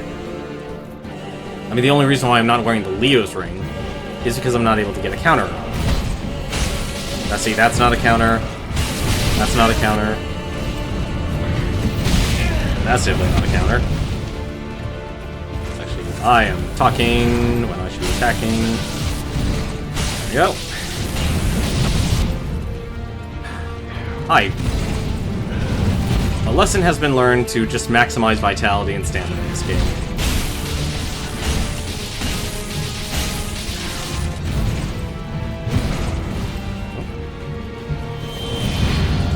Oh, cool. Oh, not cool.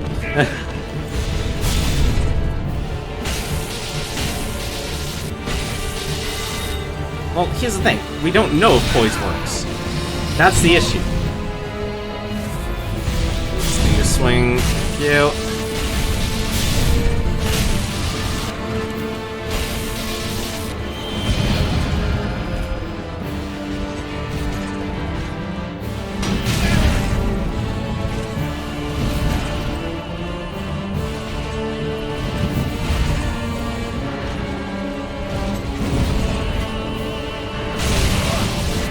See, that was a straight up 180.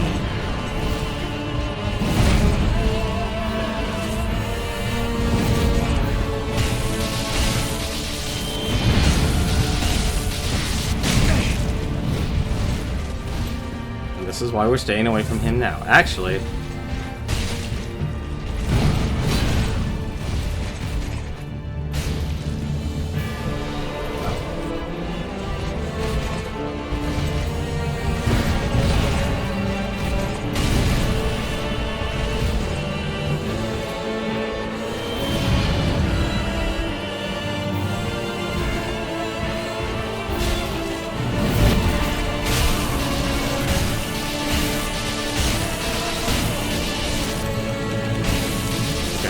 that's phase 2.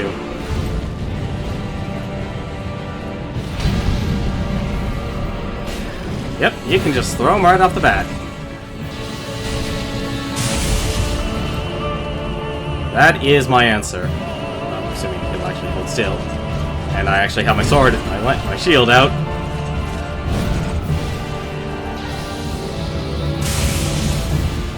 Throw.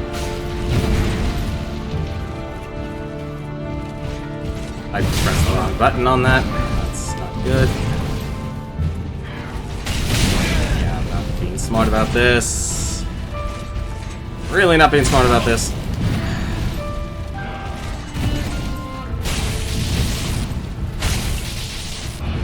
Oh no.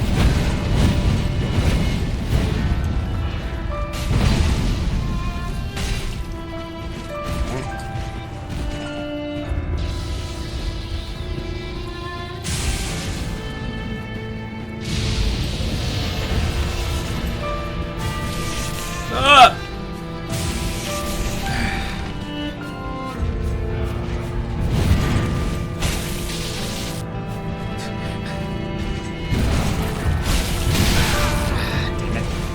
No, please stay away from me. I'm drinking.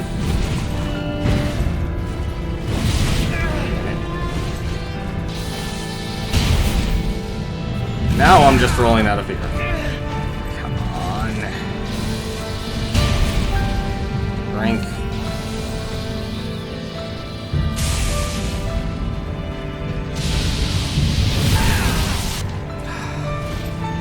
The worst part is I don't know what hit me.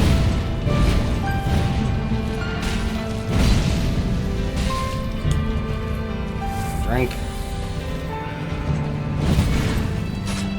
I missed? Huh. There we go. Starting to wonder what happened there.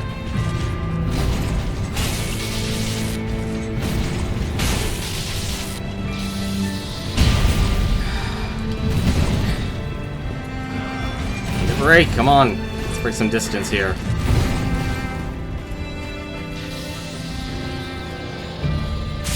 Row 1. It's gotta be a sweet spot for that attack. That's... Can't believe he actually dodged that.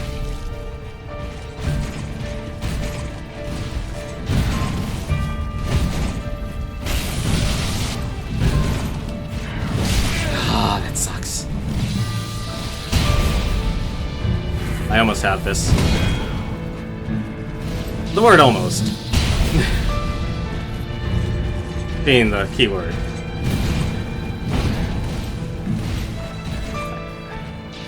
Spell. He dodged that. Oh. Oh, please jump. Thank you.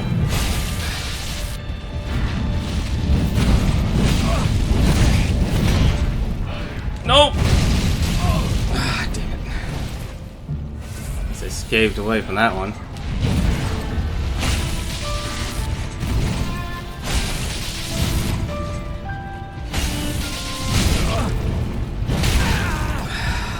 Shit. Drink. Last one.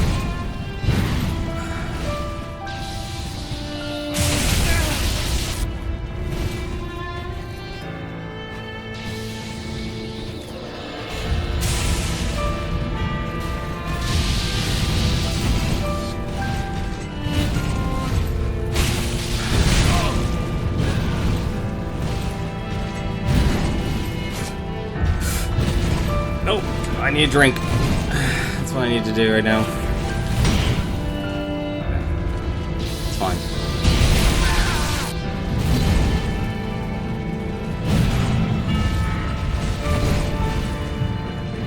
Oh, I know that attack. Gotcha.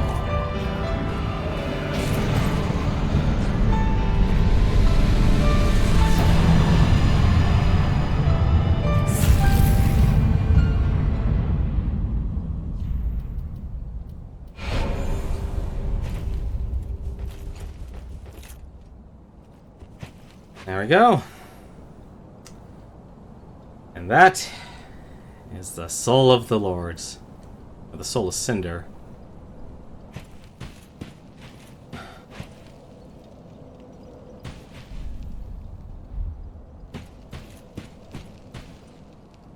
Wait. Oh. I guess I have a choice.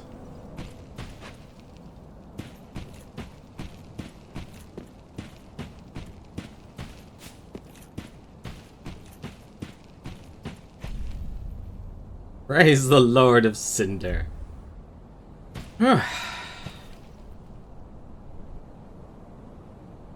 That's a rough fight. Well, now I'm confused. Did I link the first fire? What do I do? Do I walk away? Well, I guess I got two choices. Well, let's try this.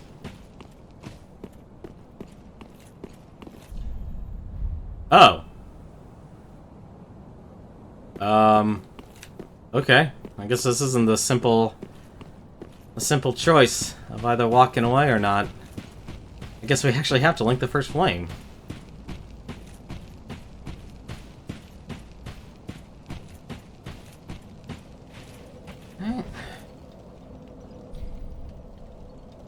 Oh, it's a simple option.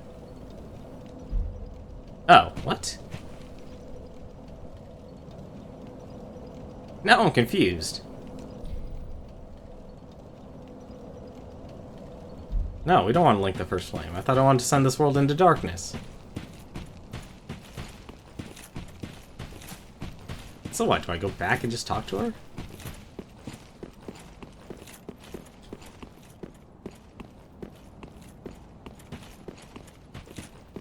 This is kind of weird.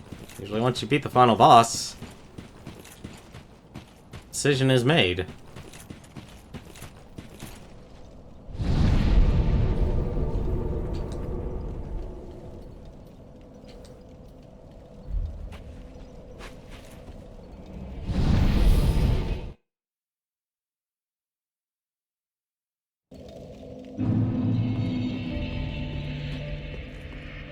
Ashen One, if when thou peerest upon the first flame, thou wishest yet for a world without fire, for an end to the linking of the fire, then call upon me. I am a firekeeper, and I tend to the flame to the very end.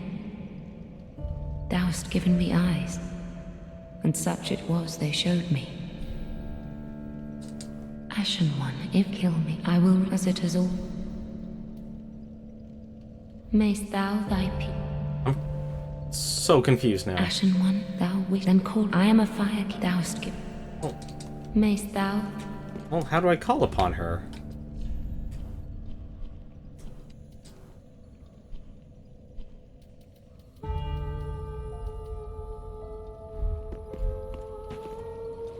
I'm confused. Yeah, I did. Ashen One, thou wish then call. I am a firekeeper, and I tend to the flame to the very end. Thou hast given me eyes, and such it was that. Mayst thou?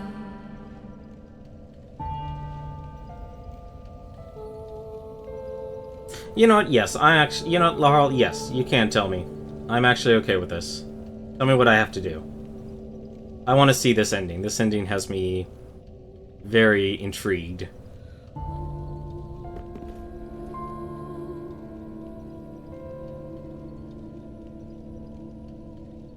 So I gave her the eyes.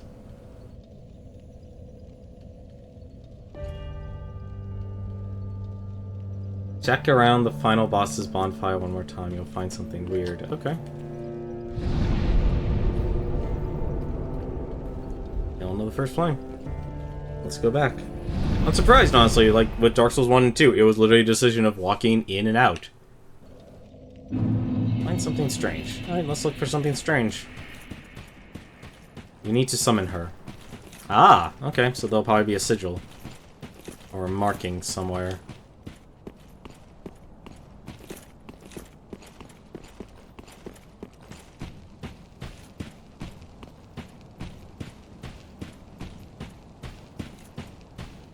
My embers restored. Ah, there it is. Yep, I don't know why I didn't see it.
the first flame quickly fades. Darkness will shortly settle.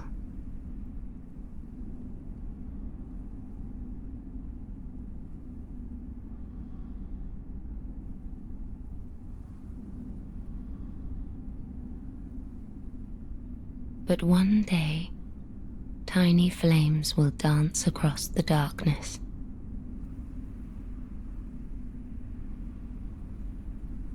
Like embers linked by Lord's Pass.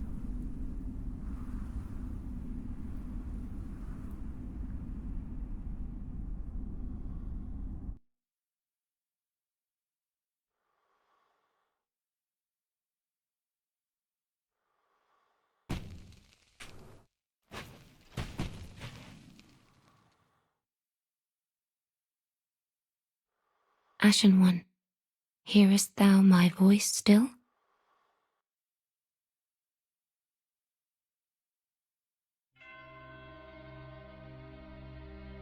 Huh.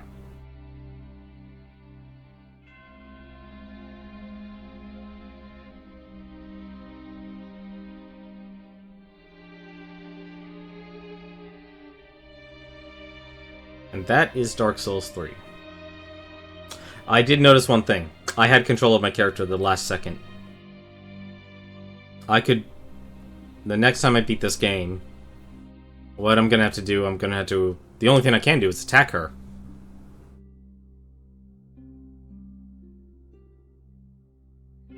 So that has to be the third ending. That was a fun fight. I didn't like the Lancer form the most, though. Yeah, I know. I did notice I could move. You have like 5 seconds to do something. So you would have to either has to do something with the bonfire, talking to her, or killing her. It would have to be one of those. So, and feeling interesting. I really like the Firekeeper, honestly. Like, she was honestly a really good character. Hawkwood. I liked him as a character as well, because he's not just he just wasn't an NPC that just simply gave up hope and submitted to the darkness. It requires... I'll tell you this now, there's an extremely unlikely chance that you'll get the last ending. It requires a very, very specific set of steps, and if you mess up even one, you can't get it. Yeah, that sounds about right. I will say one thing to comment on that. A lot of the quests in this game, for all the characters, they are very easily missed. They are very easy to miss, and if you mess up on it, you are completely out of luck with that character's storyline. Like, it would take a lot of dumb luck and a lot of backtracking to be able to see that. Honestly, here's my thoughts on the final game. It's good, but it feels weird that with a lot of the areas you're going back to, and even though they are geographically different, there's nothing that makes this game stand out on its own.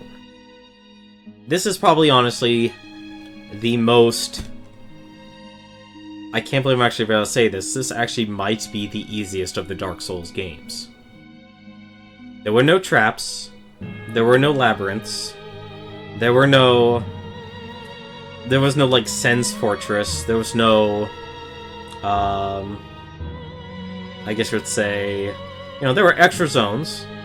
And the Covenants right now are honestly great. I actually like the change in the Covenant system. That was probably one of my favorite parts, is because now it's easy to just jump between back and forth. But I think, much like the story of this game, the PvP will slowly die out, much like the Flame. Characters, I really actually like the characters. and their storylines. I know I missed a lot of them, and I had to backtrack to unlock a lot of the characters. So that was really a lot of fun. Olivia Mace. That was the voice actress for Keeper. She has a good voice.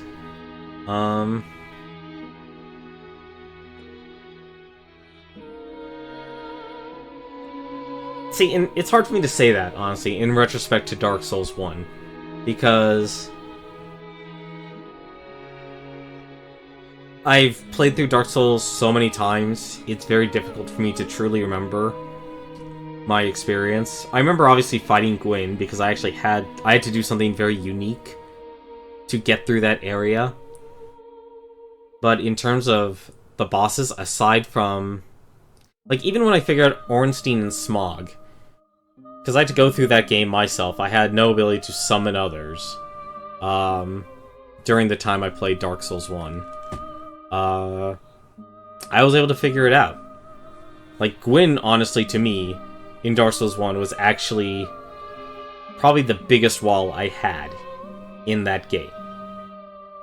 Everything else was actually... it wasn't easy. Like, I struggled with 4 Kings. I know I struggled with 4 Kings. I struggled with, who else did I struggle with?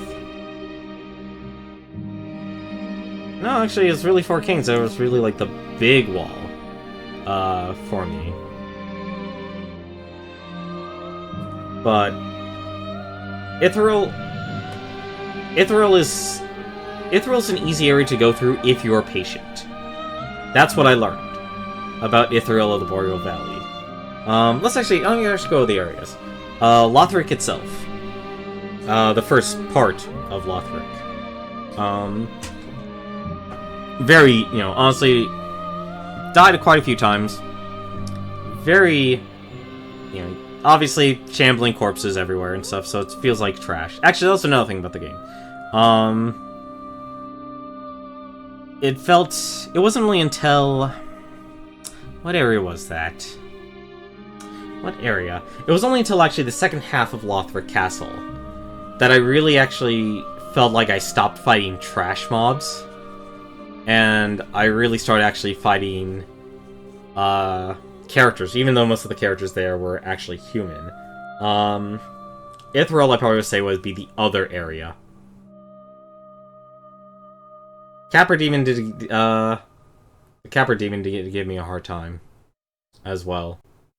I will agree with that. That was another part. This step I like. Begin Journey 2 in its current state. Journey 2 can be initiated from the bonfire if you do not wish to begin now. That is a very good thing.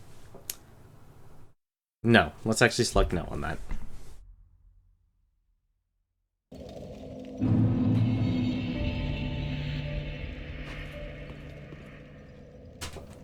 So, let me actually go back to the areas here.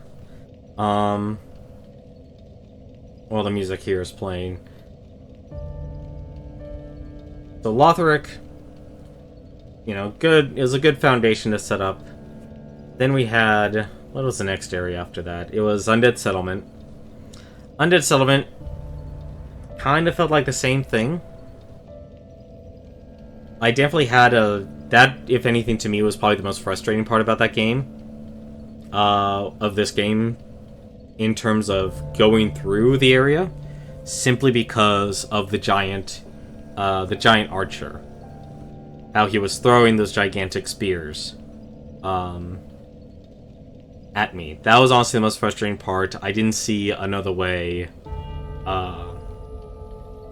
to get through that area.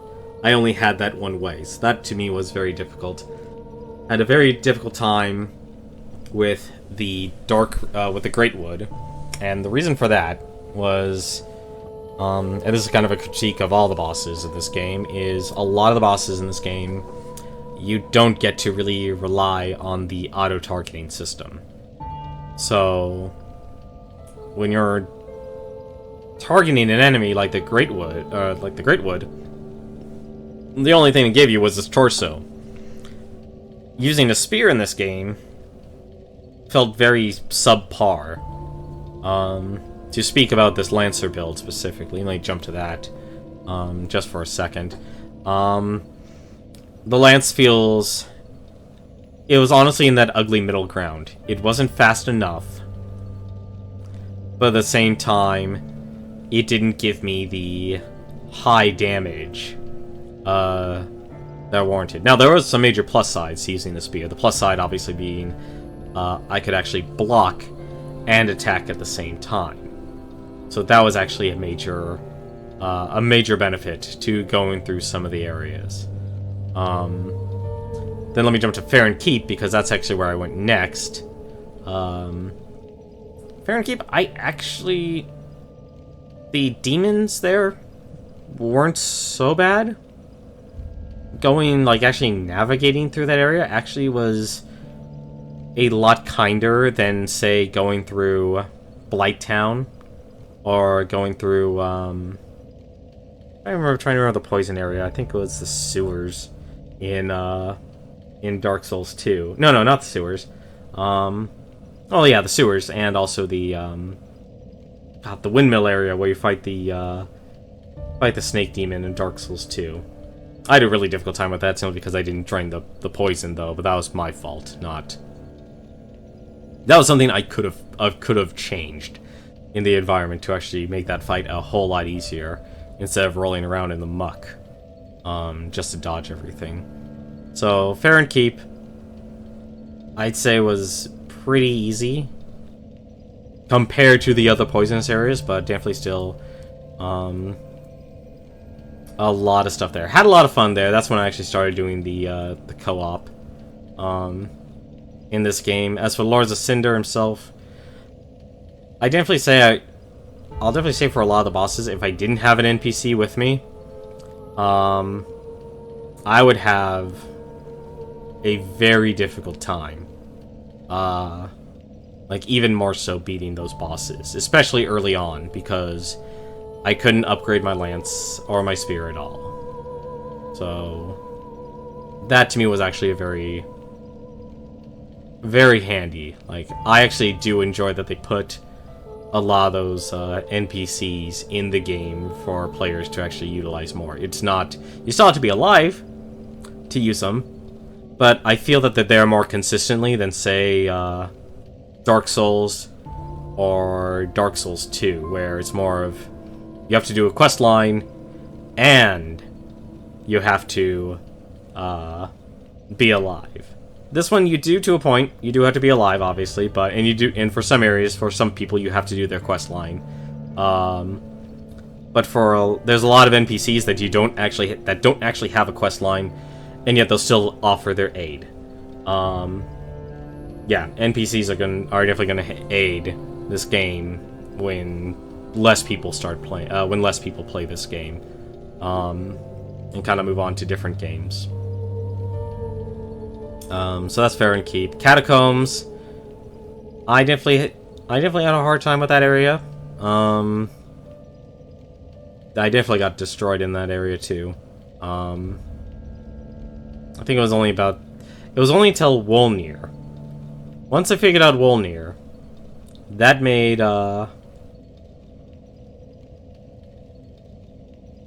Wolnir was probably the easiest boss in the game, and I easily could have exploited him to such a degree of buying everything in that game. I could have bought every single weapon. I could have bought everything just by farming that boss, just by helping my fellow players at that point. And in reality, I actually did. I did really abuse that boss. I find in this game the areas of I feel that it slowly does ramp up in terms of difficulty. In terms of the areas and the trash. There's still trash mobs. And that's why I do criticize it. It's like, there's no mini-bosses, there's no big hurdles or anything like that. It really is like, here's a bunch of decrepit enemies that you'll discover in this area, and you either have the damage to kill them, or you don't, and you just struggle with that. So it was only until like there was maybe like only 1 or 2 enemies in each of them that really gave me problems, but they weren't really like the skeletons for the catacombs, the cathedral knights for the cathedral, the Lothric knights for the assassin skeleton specifically for the catacombs, not the scimitar ones. Who else? I'm trying to think who else really gave me a lot of trouble. Not even the Silver Knights really gave me a lot of trouble, honestly.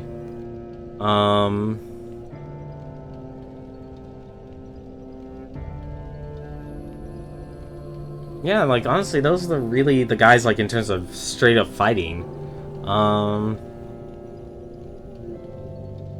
Snakes, honestly, weren't that bad.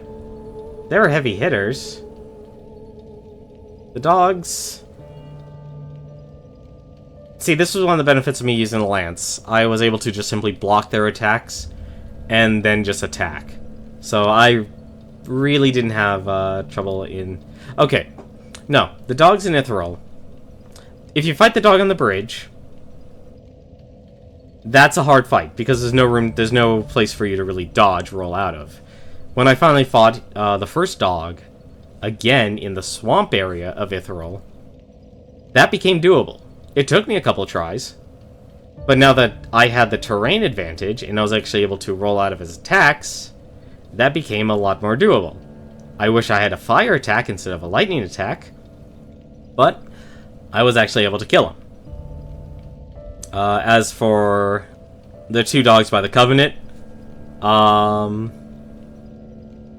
you meant the small ones. Well, still, like I said, the small ones, I had a lance, and my one advantage compared to a lot of other users was, the one that frostbit you killed you like 7 times. Oh, you're talking about the Ithral Knights. Those aren't dogs. Those are people. I will say that's one actually other thing about about this game with those specific enemies. They attacked way too fast. The dog's near the invader. Now I don't know what you mean. I really don't know what you mean now.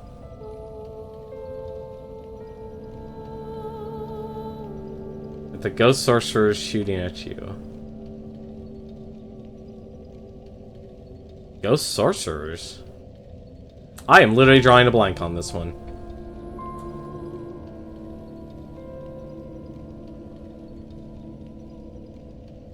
I am absolutely drawing a blank on this one.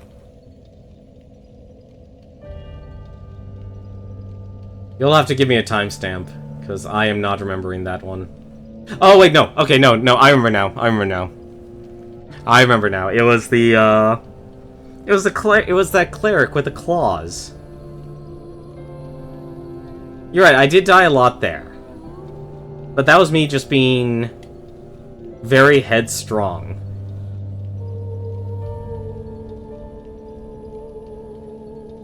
Well, yeah, that's because I was okay, I remember why. I was fighting an invader along with those dogs. And those dogs did give me a hard time, specifically. But that's because at that point, I just wanted to move I was being very bullish and very headstrong. So I really wanted to move forward. But I never really learned from my mistake and just, like, abused the hallway to my advantage. I never actually used my one advantage, which was falling back and killing the dogs. And having the NPC there, who was relentless because it's an NPC, and not an actual player, never really gave me time to have enough stamina. Because that's actually one of the things I did mess up in this playthrough. I didn't prioritize my stamina. I also didn't prioritize my vigor. I would honestly say this game is more defense-focused than offense-focused. Like with Dark Souls 1, Dark Souls 2, I mainly got away with being more offensive than defensive. This one here, because of the ways the enemies are attacked, they're attacking faster. Actually, simply because a lot of the enemies are just attacking faster. And it's a lot harder to stagger a good deal of them, especially later on. You are going to need your stamina. Or you are going to need to know how to parry an enemy. So that is where I really messed up in this game. Is I needed to, when I put all those, like, I'll be honest. Let me actually go to my stats here real quick. Let's actually just close that. My endgame stats: 27 vigor, 28 endurance, 28 vitality, 20 strength, 35 dexterity. Now I needed, obviously, the strength to wield this lance, or this specific spear. Same thing, I needed 20 dexterity with that. I honestly feel like I could actually have gotten away with just doing 20-20. My damage in this game with lances felt very irrelevant, because it wasn't about attacking in this game, especially against a lot of the bosses. It wasn't about speed, and nor did I have damage, so it was more important for me to actually counterattack than have enough to be able to, say, stagger an opponent, or be able to just constantly keep them on edge, like a lot of people who use swords and such. And that's why I think a lot of the one-handed swords are just really, really popular in this, is because you can get a lot more swings in, and you can do a lot more damage. I mean, 20 endurance, they gave me 129 stamina.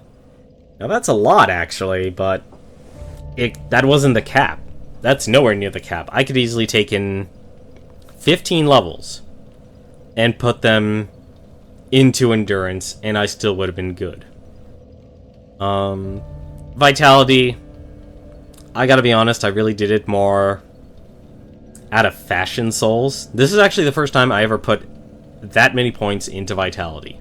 I usually always went with lightweight builds. I actually really like dexterity builds. But now that I know dexterity in this game doesn't really... Dexterity or strength doesn't really seem all that important. I don't see the advantage in putting a lot of points or a lot of levels into those stats. Because it's more about the weapon damage now than anything else. But so Ithral, I had a good time. That was a big area. Ithral is a very gigantic area. And to comment on that, the pacing of this game I felt was very slow at first, simply because obviously there's only really one route in this game. You could technically go to fight the prince at first. You can do that. But your break-off point in this game is Ithral. Because after you fight the First Lords of Sindel, the Abyss Watchers, you are then having to go through the catacombs. And from the catacombs, you finally hit Ithral. But of course, you have to do the church first. So you're really doing you're doing 4 areas just for the First Lord of Cinder. That's just to get to the first one. Then once you hit Ithral, you are instantly given a choice to either head towards Anor Londo, or to go through the prison and go to the bottom of the profane capital. Now, Anor Londo is actually a very small area, surprisingly enough. I'm actually surprised that is Anor Londo.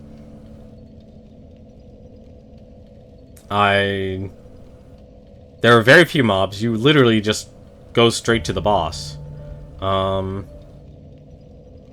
think having the casters there were a bigger obstacle, and Me constantly pulling the 2 Silver Knights at once didn't help either. That's why it took so long.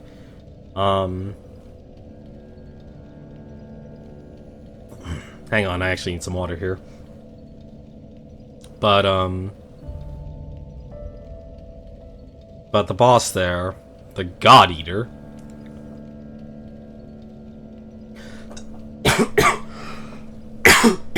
Excuse me. Sorry. Sorry about that. Was very challenging. But I was still using a pike at that point. There was never really a time where, like, if anything, I should have bought another pike or another spear and upgraded that. Like, put a lot of shards into that, because just going with a straight weapon and relying on the buffs or the weapon applications, they don't really seem that good. They don't really seem to make a huge difference. I didn't really notice any significant increased damage output.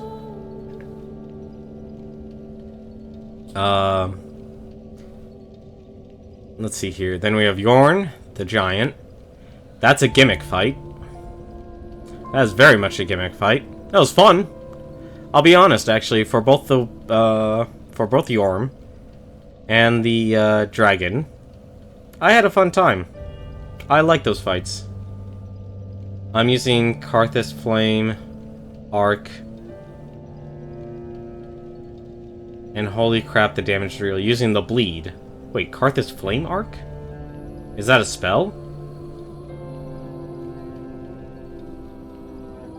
Your equipment does have a spell buff stat. It does? Well, let's take a look. Let's see. There's a critical. I know the charms do. You're not playing a caster though. You're no. I don't know what class you're playing as, or how you're playing at this game, I should say. That is a very good charm. That is a very good charm. 30 faith just to wield that.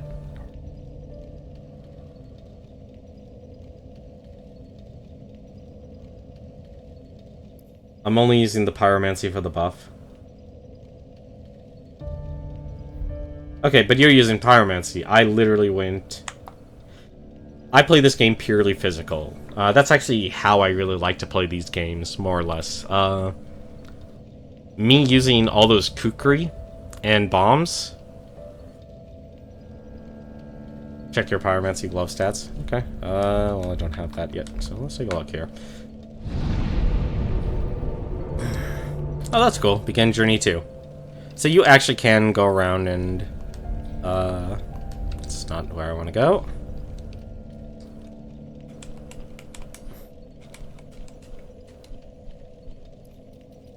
Yeah, that's... Oh. Okay, that is a very abnormal amount of spell buff. Look at that. 60, 60... Yeah, so pyromancy is really powerful. I'm talking about... I am specifically talking about these guys, the resins. The resins didn't seem really all that powerful.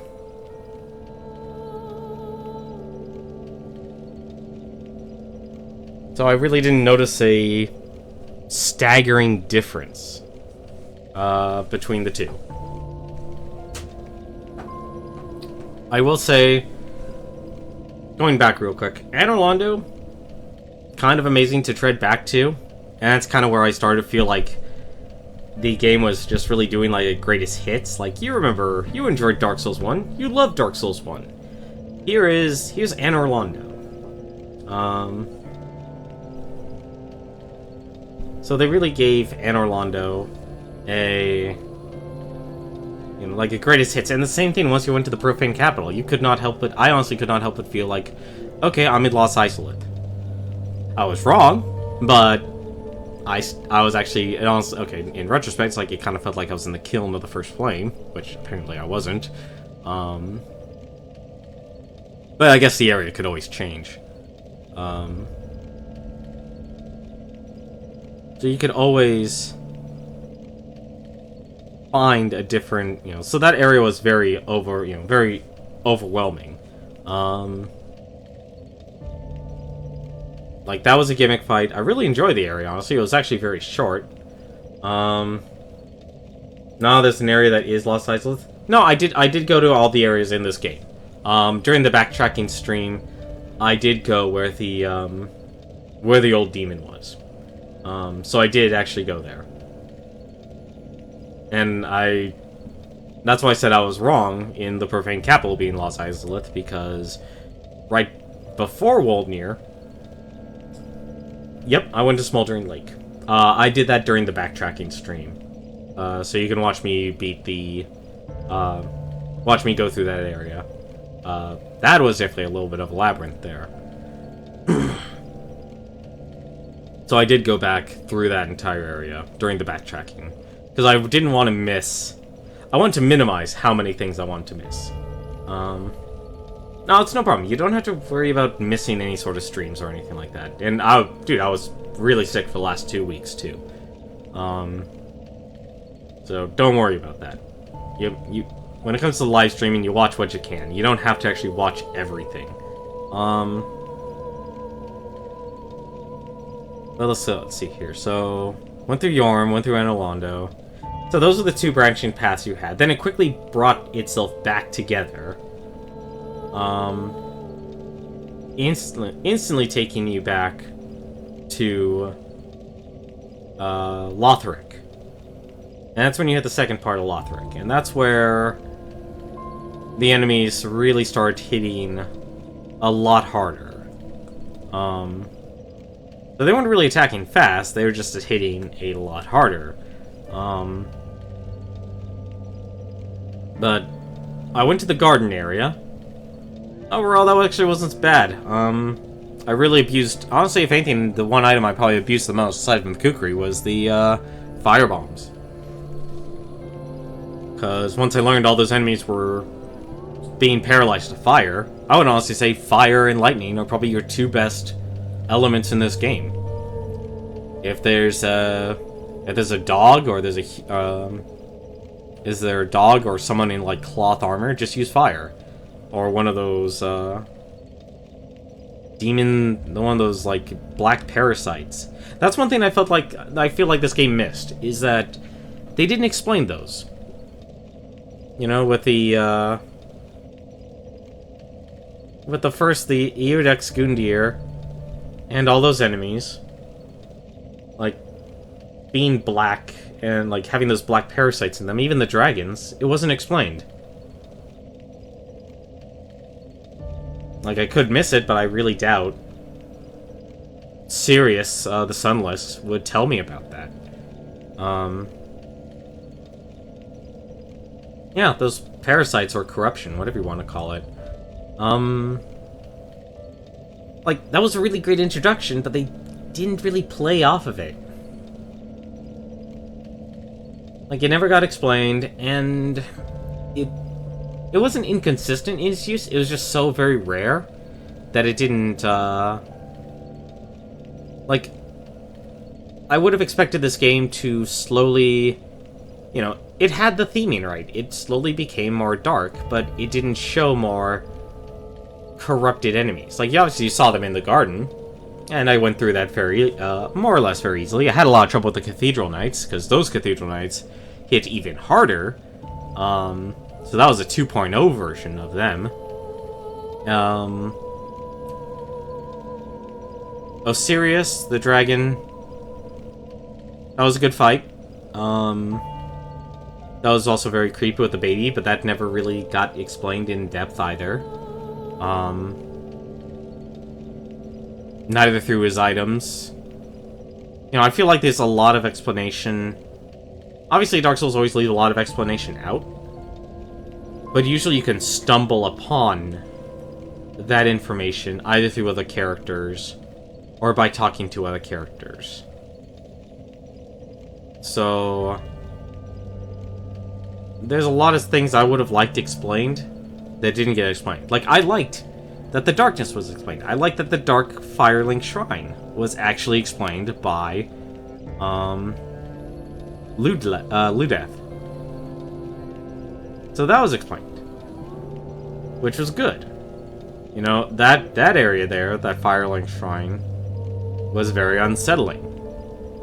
You know, and it did, you know, they definitely hit the atmosphere right in this game. But then once I went back into Lothric, you know, that's where things really started to take a turn. And that's where you started to really fight enemies or bosses that had a lot more, you know, like, you started fighting more humanoid opponents, but you couldn't parry them, you couldn't backstab them, you couldn't really do anything with them. If a lot more fights were like the Abyss Watchers, I mean, I might have had a lot more, like, an easier time, honestly, just simply because I had an easier time actually trying to backstab people than trying to do a counterattack, because enemies did not care at all about how much damage you gave them. They just stomped right through that damage and did not want to stumble at all.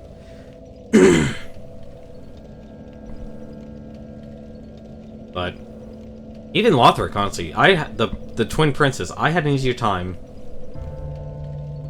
I checked, and apparently there is an explanation for Osiris or Sirius.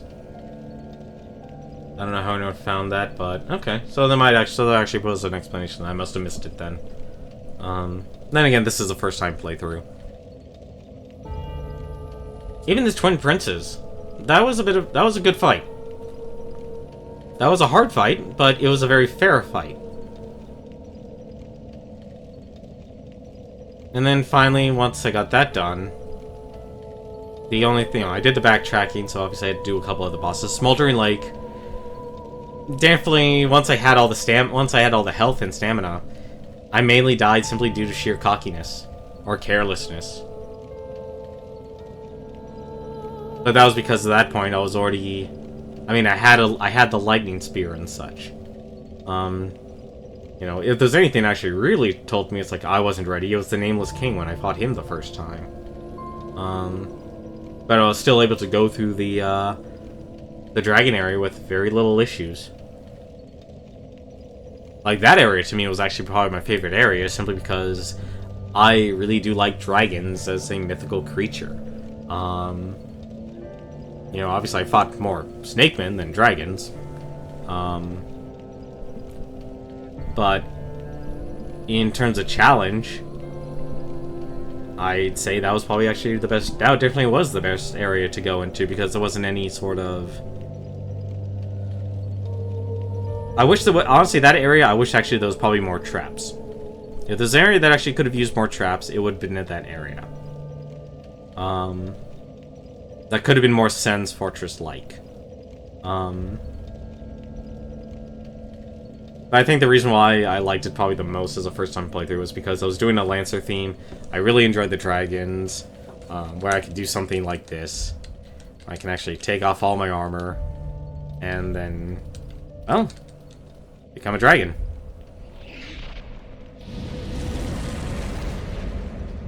Oh, that's right, you could have a dragon head, but if you want a dragon body,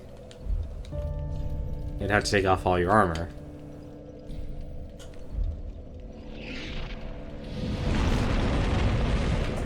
Element Boy, you really need to work on your sleeping schedule.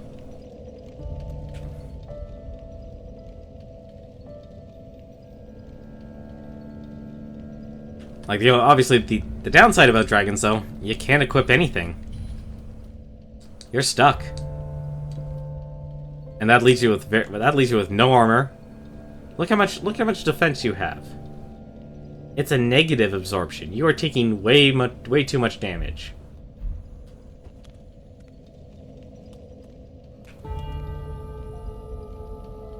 But so I really did enjoy the Arc Dragon Peak. And then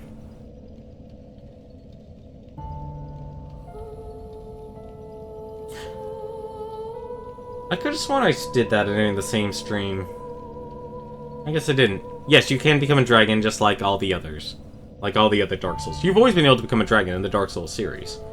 The issue is, though, this was actually the easiest way to... This game was the easiest way for you to become a dragon in this game.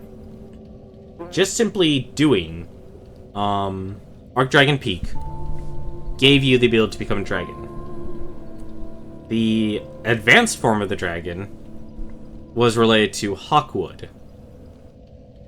That's why I said I like the NPCs in this game. They really gave them a longer role, and they didn't play out the same roles as they did in the other games. Obviously, they do some remixes, like obviously, oh no, this, was it? Oh no, the Firekeeper died. Oh no, Rosario died. Let's revive her. But I was actually okay with that because, they only really did it once. It'd be weird to say it's like, oh no, this has been done. And then finally, the Soul of Cinder as the last fight, Nameless King. That was a good fight. I think the way to beat it consistently once again is the Karthus Blood Ring. You need that ring. To go through it. But that fight, Storm of the King's Fire Breath, you kind of have to anticipate that one to be able to properly run away from it.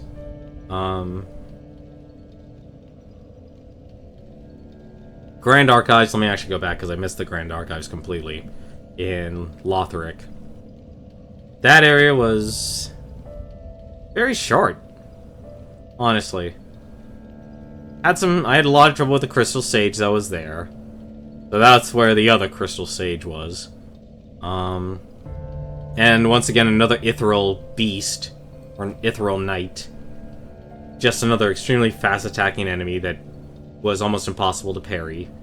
But that area as a whole wasn't so bad. Once you discover the elevators, once you discover the shortcuts, okay, you can actually, go through the area, no problem, and do multiple attempts against the Twin Princes. Finally, for the Lord of Cinder, 90% of that fight was fair. I'd say the hardest part was the Lance form, simply because you're dodging. You're better off just simply moving to the right or left than actually doing the dodge roll. And just him doing a 180, specifically with that lance. Phase 2, once I actually started using the Kukri and focused more on a ranged combat, it became a lot easier. I just let him come to me and just do counterattacks, and whenever he gave me the opportunity, I just rolled away. And I just timed my attacks. That lightning storm attack, that's an awesome miracle. But you just want to be at like a medium distance, and you want to roll towards him, not a way to dodge it. So that's actually that attack actually was very intimidating, but not very. It wasn't very hard to avoid, and it wasn't a lethal attack either. The lethal attacks were if you just stayed in melee. So once I played more ranged, that fight became... The second phase became a lot easier. His sword form... Obviously I was intimidated, so I was just kind of rolling as frantically as possible. But, once I slowed down, once I actually saw the patterns, I was able to dodge it. Pyromancy, I say just stay away from him. Sorcerer, that's your opportunity to read the strike and the damage if you're a melee build. But, like I said, Soul of Cinder was 90% fair. Surprised you can't parry him. I honestly would have thought you would be able to parry him. Only being able to counterattack. I don't like the counterattacking in this game. It is too difficult to do. I like the riposte system. I really do, actually. Like, okay, if your enemy is out of stamina, you will do extra damage, or you can basically critical them. Or do like a backstab motion, obviously, in the front.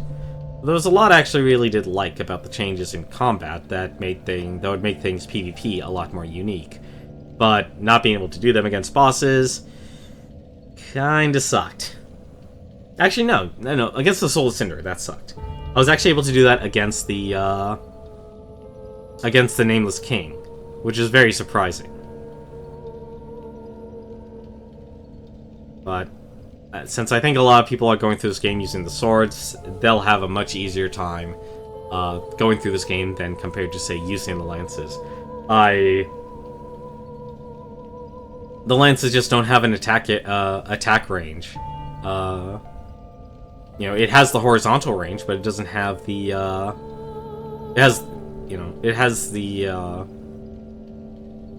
it gives you more attack range, but isn't that much compared to, say, what a sword, compared to a sword doing a horizontal or a vertical slice. That's what makes the swords in this game a lot better than the lances. And also because they don't take as much stamina to swing, nor do they take as much, they may not do as much damage, but they have a higher chance of simply staggering an enemy than compared to what the lances were offering. Although I will say, it was definitely worth it getting the Ornstein Spear and doing the Dragon Charge. So, I like this game. I really do. But it definitely feels like this is a greatest hits version. Like that. I don't know if you'd understand that, honestly. It's a greatest hits version. Like, it's taking a lot of areas that you loved in Dark Souls 1 and throwing it back at you to kind of remind you of all the areas you went through. But it doesn't, and it does very little to really make itself stand out. I think if anything, the only things that really made itself stand out is, like, here is another, you're another warrior linking the fire, that the world is still continuing on without submitting itself into the darkness. So, those are my thoughts on the game. And speaking of which, speaking of time, this actually took about the same amount of time for most of the streams. I'll probably cut this area out. I'll probably make this this part of my thoughts on the game its own little highlight, because I think I took about 30 minutes going over this game. So, I think I'm gonna still get a lot more playthrough out of it. I'm definitely gonna be playing this game more offline. I'm hoping we could still do the co-op with me as Gabriel Belmont. So I can definitely see myself making other characters. I know Wolf is doing a lot more theme builds. Honestly, I think a lot of people have a lot of things to say about games, and that's what really makes streaming great, is that you can actually say what's on your mind in the immediate. Unlike a game reviewer would have to... Like, I have a lot of trouble writing. And I have a very hard time collecting my thoughts when it comes to writing something. When it comes to speaking about something, I can stay on... I do jump from point to point from time to time, so it isn't as organized, but I can usually stay focused on a certain area. So that's where my strength comes. It comes from the spoken word. It doesn't come from writing. I don't have the strongest vocabulary, and I do need to improve, just like with many people, I would say to continue improving that. But, something like this, doing a reflection, when you beat a game, or when you beat a story, like I've been doing with Way of the Samurai, actually, that's been very enjoyable. So you get like a little mini review. And actually, it's not even a review. It definitely is like a first impressions. Now, when you've beaten it.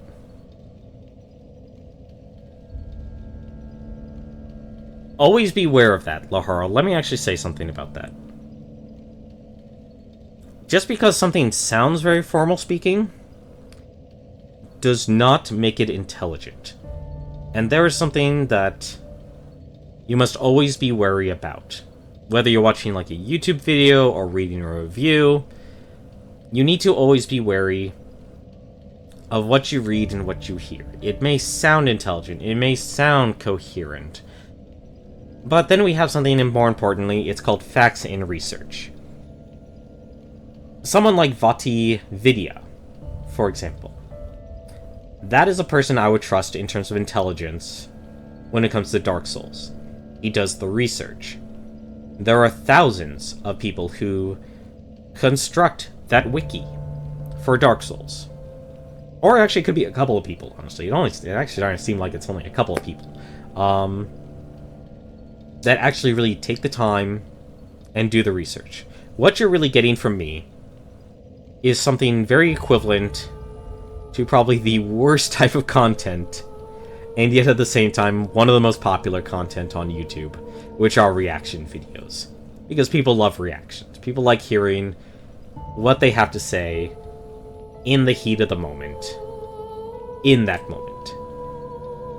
So, always be aware, just because a person may have an appearance of formality, or an appearance, let's see, what would be the good word to use here on this? You know, like I said, just because a person sounds intelligent does not actually make them intelligent.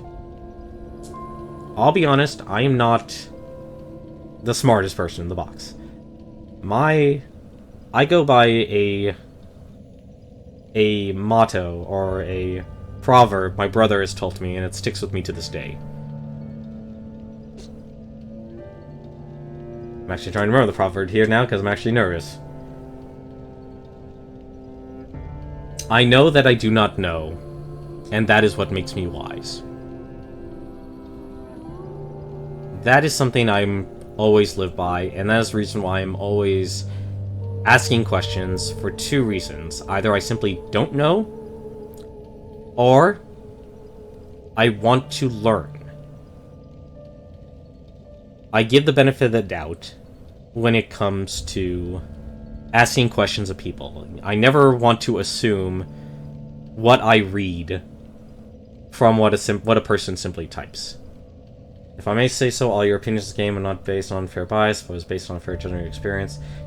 Your opinion was extremely well formed. You could back it up in fact. I disagree. I could not back it up in fact. I back it up in experience. And I'm able to vent my frustrations through that experience. Those are not facts. I will agree that I'm able to intelligently describe my experiences, but not, give my opinion through the reaction. How many people opinion with no fact and experience to back up? You might be surprised. There are quite a few people who have careers doing that. Look into politics. Plenty of people. They have a complete agenda, and they don't do any research, and they are simply reliant on things like crowdfunding, or just trying to essentially abuse the masses, outrage in a certain area, to have them look like an authority figure. Oh, I was asking that last question. Hypothetical. My bad. Well, in the reality, when you get a little bit older, and a little more cynical...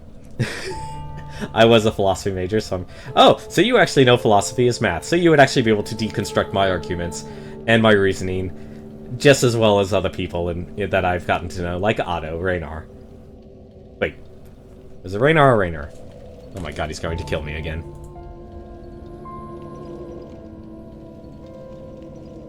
No, it's Raynar. Okay, that was good. We're good. We're safe. We're not in trouble. But yeah, that's what I think about Dark Souls. I'm definitely going to play this game a lot more on my own time and offline and such. I think what's going to happen next in future streams, hopefully we'll do the co-op. I'm going to go back to Way of the Samurai 4. I want to actually do the endings, the other endings for that game. I will be looking up a guide to get those endings, because getting the other endings in Way of the Samurai become a lot more complex, and I'm really interested in actually seeing the story. So I think for the next couple days, I'll be streaming the rest of Way of the Samurai 4, at least for the next couple days. Definitely gonna hit up, talk to Wolf and Exposure to see when the next co-op is for Dark Souls, because I really do want to go through the game with... Excuse me. Throat's still dry. With Gabriel Belmont. Opinion doesn't necessarily be the truth, it merely has to have a logical reason. You know, I'll talk to you later on that, but for now, I'm going to, I'll talk to you off stream. But I think for now, I'm gonna wrap up the stream. But thank you very much for watching this Dragoon run of Dark Souls 3. Have yourselves a good night, and I'll see you tomorrow.